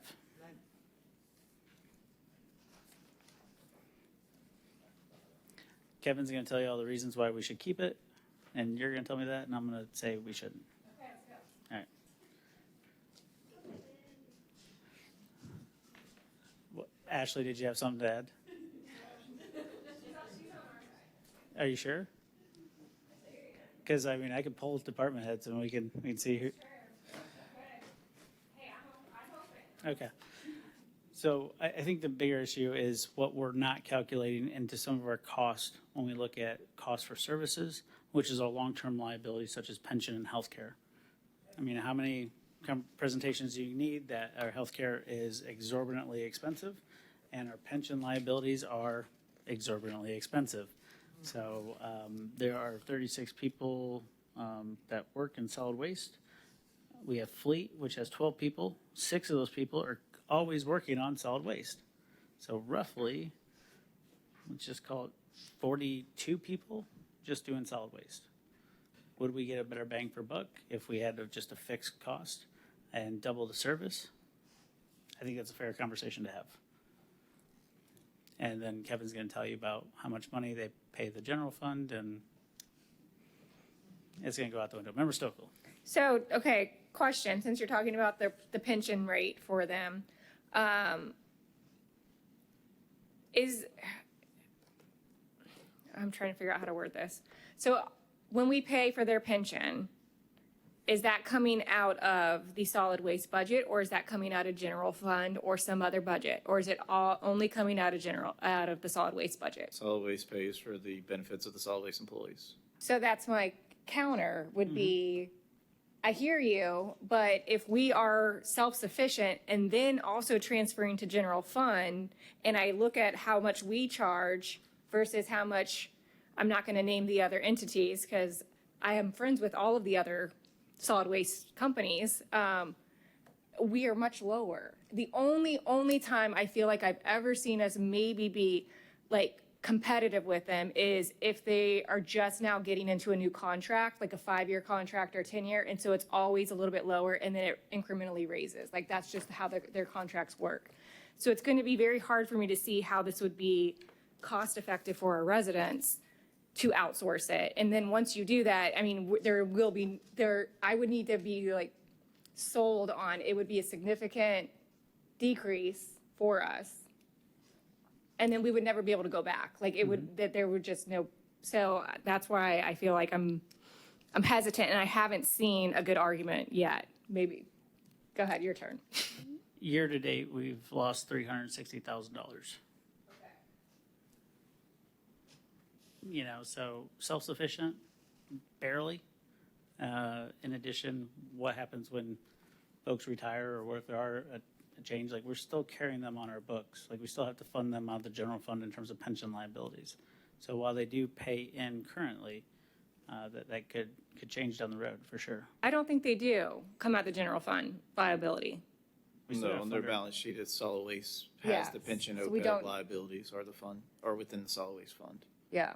So nothing, it all comes out of the solid waste budget. And okay, then my question is, Kevin, I don't know if you guys have it. Do you have, because I feel like we've had it before, where you show how much the rates are for other surrounding cities that have outsourced with the different companies and numerous companies, not just one company, but all of them. Because I feel like there's 3 main ones I can think of right now. unincorporated Brevard pays $24.01 a month, and we pay right around 20, but they get double the service. By coming twice a week, and you provide, And recycling once a week. I don't know about you guys, but this is how I do my recycling. It fills up in the first 2 days, and then I throw it all in the trash. I mean, yeah. I don't, So- I don't know. And recycling loses, I think, a bunch of money because nobody buys it. So again, going back to complaints I hear, the only complaints when it comes to trash I hear, which we all hear, are the mattresses, and there's certain areas just abusing it and throwing their stuff out. I've never heard like, my trash can isn't big enough, or I need more pickup because I go through so much trash. That I've not heard that. My biggest thing has been Sisson Road and the garbage there. And that's kind of where I feel like if I had heard that and I'm like, man, we really need, why do they only come once a week? Why do I would be more open to it because I do hear you on that. I do know they come more often. Well, and then I think it gives us the ability to buy down the rate for residential by allowing a third-party entity to charge free market rates to businesses, and that would include apartment complexes. And therefore, they could then charge them for the services that they need and put that accountability on that particular property owner to maintain that property. Yeah, I hear you on that. Again, I just don't think it will be a cost savings for our residents, and that's kind of where I go back to. And I am a fan of outsourcing a lot of things that we do. This is just one that's a hard. Yeah, you can keep working on an argument. Maybe I'll open. Again, be more open-minded, we're not going to 100% agree up here, but when we look at outsourcing it, this seems to be like low-hanging fruit to me. Remember Moscoso? Yeah, I'm with Member Moscoso. I'm with myself. we've been here for a while. With Member Stokel, that is one thing I don't get complaints about, to be honest. I'm not friends with the other people, so I can say it. But when I did work for the county, that was 90% of my complaints was solid waste. And so I think we offer a great service to the community. I was talking to staff, if we happen to switch over, like you said, we can't go back. We can't control the rates. And then one of the things we do well is when there is a hurricane, our people are out there immediately. And that was a huge complaint I heard in the county is after a hurricane, things were there for months. And so I think if it's not broken, we don't need to fix it right now, but I do appreciate looking at the numbers to see where we can look to save money. Member Nelson? I hate to tell you, but I agree with them. That's fine. We're going to vote on every budget individually. So Okay. That's fine. Me too. That's okay. You're alone. That's fine. I'll tell you exactly how I feel about it. But I literally called several county commissioners' offices and asked them what their experience was. And, again, no issues. I mean, she's like, yeah, there's issues. And then we call, we get it fixed. Similar to here, But I think the staff's concern is the money being generated by solid waste to pay different department things. So again, it's just taxation in a different way. But if you guys don't have any other questions about that, I can be happy to move on. Wait, can you just point me to where the transfer is to the general fund for the solid waste one? What page it's on?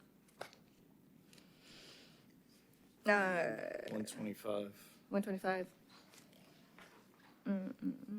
It's 4901, other charges / general fund, and the one below it is the IT charges. Other charge. Okay. 1.8 million. Okay, thank you.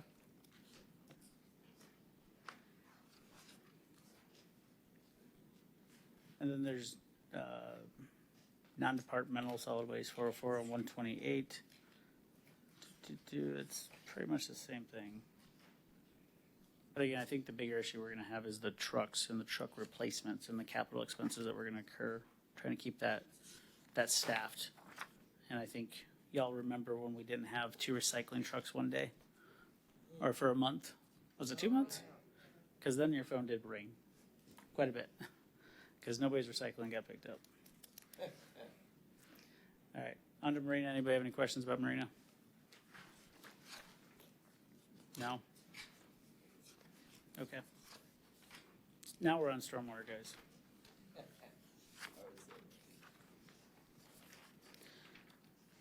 All right, the prepared budget in this fancy book include the 100% increase, or what number did you guys use for that? Yes.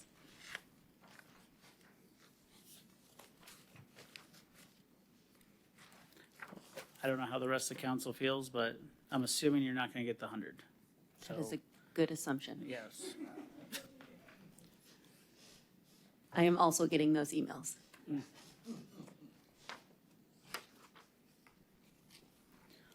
So what number can we live with? What can we do what with?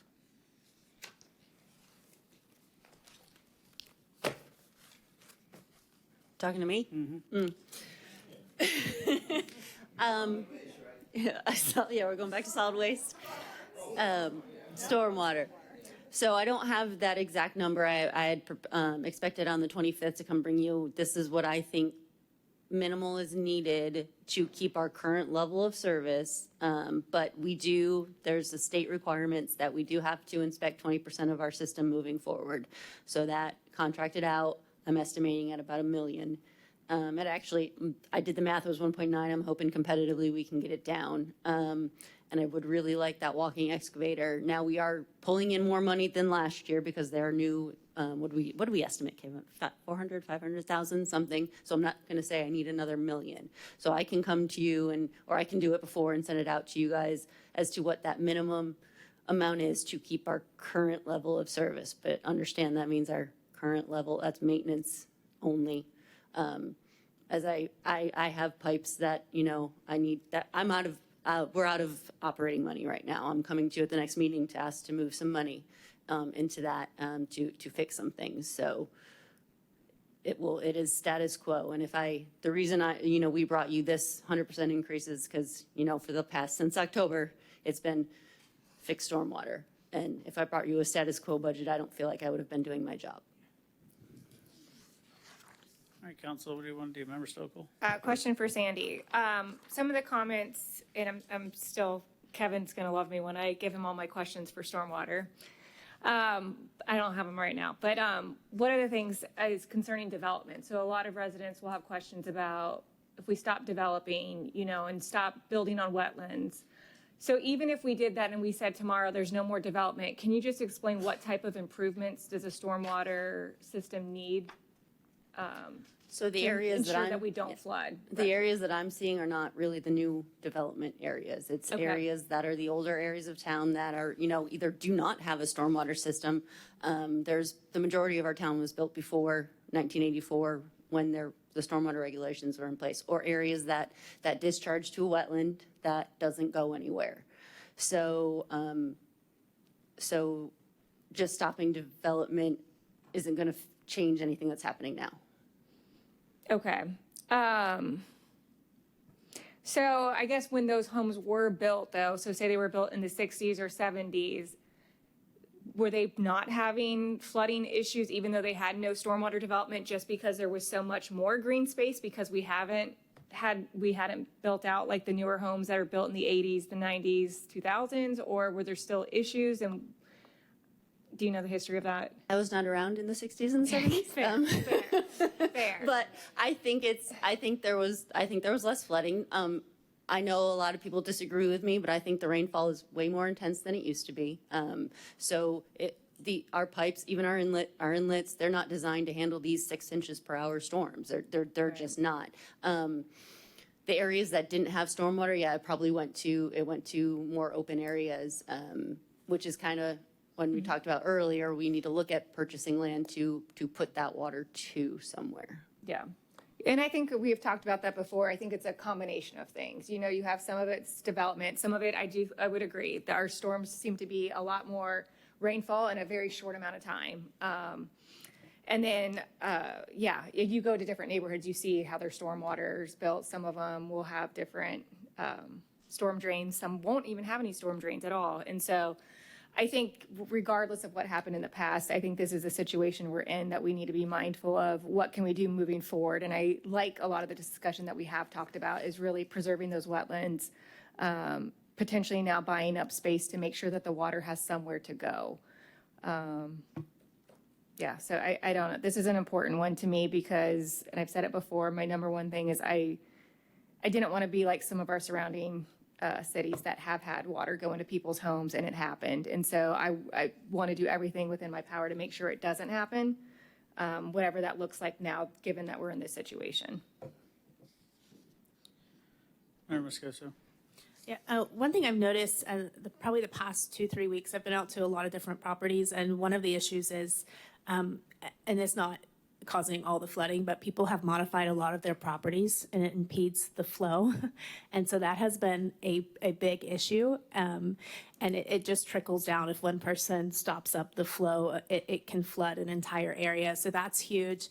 And then I think, and a lot of these are older builds, but going back and checking with development agreements and making sure that developers are keeping up with maintaining their stormwater ponds and things like that, I think that is huge. So I've been out with Glenn a few times, and I think we can, on our side, and it's not going to fix things, but I think we can do a better job of making sure code enforcement with their 5 people are able to go out and do that and making sure that those areas that water can actually flow. There's an area that they're going out to all the homeowners right now because they've put in sheds, they've put in all types of things, and it's just blocked all of the water and it's flooding the neighborhood behind them. And so I think that's something that we have to look at too. And the more you go out and you start talking to people and hearing their stories, a lot of times it's related to another property that is just not following along with the regulations that were there. So it's not going to fix all the flooding. We've got to do a lot of infrastructure improvements, but I think those are small things that at least we can start looking at and alleviate some of the flooding in these older neighborhoods. Member Stokel. Sorry, yeah, one more follow-up question. And the other thing I forgot to mention is the maintenance. And I feel like that could be relatively low-hanging fruit aside from needing people. So a lot of the complaints I've heard, storm drains not being cleared out, ditches not being cleared out. Is that addressed within this budget? And what if we don't do the 100% increase? What does that look like as far as a schedule of how often those storm drains will be cleared out, the ditches cleared out, so the water can flow? So, Again, one piece of it. the 50% increase could get an increase in maintenance. That wouldn't get us any capital. It could get increase, if you're looking, a lot of complaints I hear is mowing because it looks bad, but mowing doesn't do a lot of difference in flooding issues. But yes, we can always increase our how often we dredge. Now, I did look at outsourcing that, and low estimate to dredge a ditch once every 3 years is about $10 million a year to outsource. So I don't think that's a feasible option. And actually, high was 20, and we're not. So I think we have to do that with staff. I think this piece of equipment that I want, even though I don't have anybody who can operate it right now, I need to find that and look at who we have that can operate, because it's an extensive piece of equipment. I think there's a lot of ditches that if we're not going to be able to get the capital to pipe them in, I don't have equipment to get into them properly and maintain them, because I need access on the side, and there's 2 homes up against a ditch. So whoever let that happen, wherever they are, but I department right exactly. She wasn't there in the 60s and 70s either. So I think that is a big improvement. Right now, the county has one for the entire city. They have helped us in the past, but I can't ask them to bring it down from the south to come up and do a ditch for me. They have been willing, but it's not something that is a long-term strategy, is to utilize them. So I would really like to figure out how to get that piece of equipment.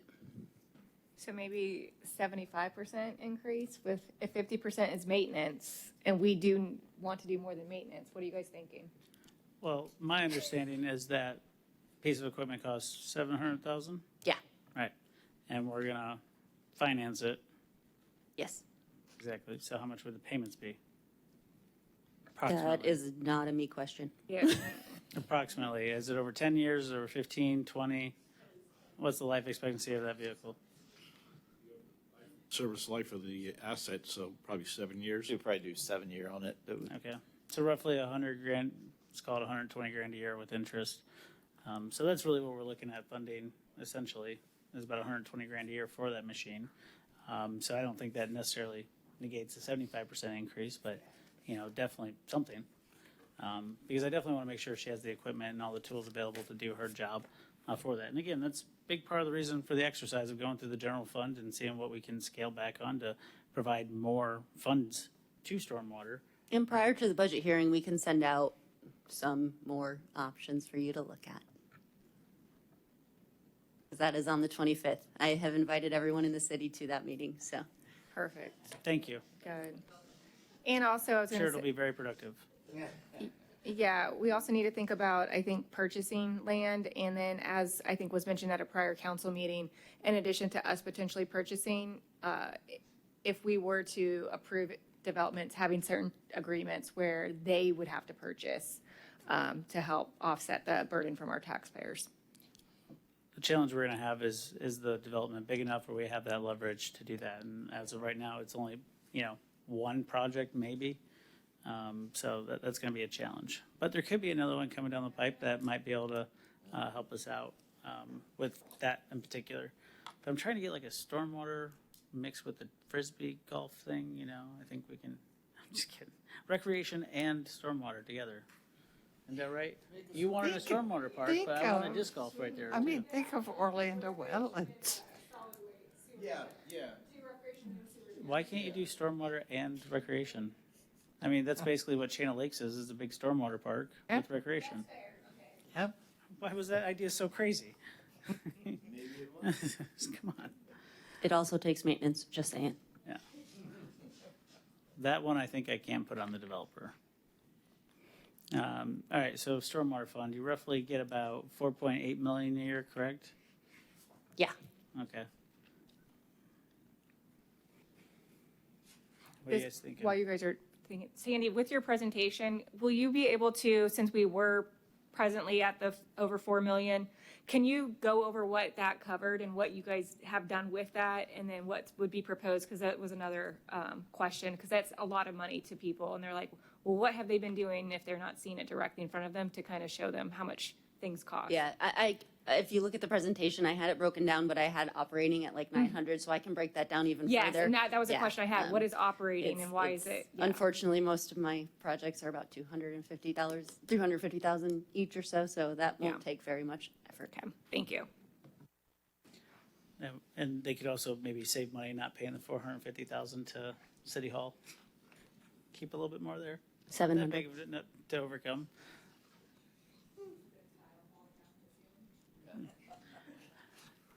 I mean, you should see our fire department, but that's a whole other issue. All right. Any other questions for stormwater? None? You guys need to talk about what you're thinking in terms of increase, so we can kind of talk about through that, or we can wait. It just depends on how crazy you guys want to get. At the end of the day, I think there's ways that we can cut the budget and save some money and earmark some more things to stormwater, while at the same time reducing the millage. But are those decisions going to be popular? No. Yeah. But does it need to happen? Again, that's up to council. I'm only one vote, and just like you saw with solid waste, I lost that argument. But hopefully you guys found this helpful. It was a little different than what we've ever done before, but I would also keep in mind to the unfunded list and see what projects you want out of there that you want to take with you to our next meeting. Member Nelson. I just wanted to say, I really appreciate you doing this. I think it's really helpful to go through it in detail and see what we can cut. Sorry about Curtis's couch, but he'll survive. No, seriously, I think it was very helpful. I mean, wanted to get the heavy lift, by the way. Member Stokel informed me she's not going to be at the first public hearing for the budget, so we'll probably keep that one a little light because we all 5 won't be there. But that's why I wanted to get a lot of this done, so we can haggle out the rest of the stuff, and hopefully for our final public hearing and vote, we can finish it up. Vice Mayor. I think that it was an excellent exercise to go through, and it gave us tremendous insight into what each department is doing. And also, when you went through the exercise of cutting things, you realize that they've done a really good job with the budget, because we couldn't come up with that many things. And I think that reinforces what I had said earlier about funding stormwater. And we're not going to be able to fund it from anything that we can do right here as far as taxes or stormwater fees or anything like that. We have got to do a bond. But I do feel that it was extremely helpful to go through this exercise. Well, I very much appreciate that, guys. I knew staff was concerned and probably still is the way we're going to do it, but I feel that we owe it to the taxpayers to take a very detailed look at every sort of amount of spending. This is our job. This is why we were elected. And even though it was a 4-hour meeting, Motion to adjourn. we're adjourned. Thank you.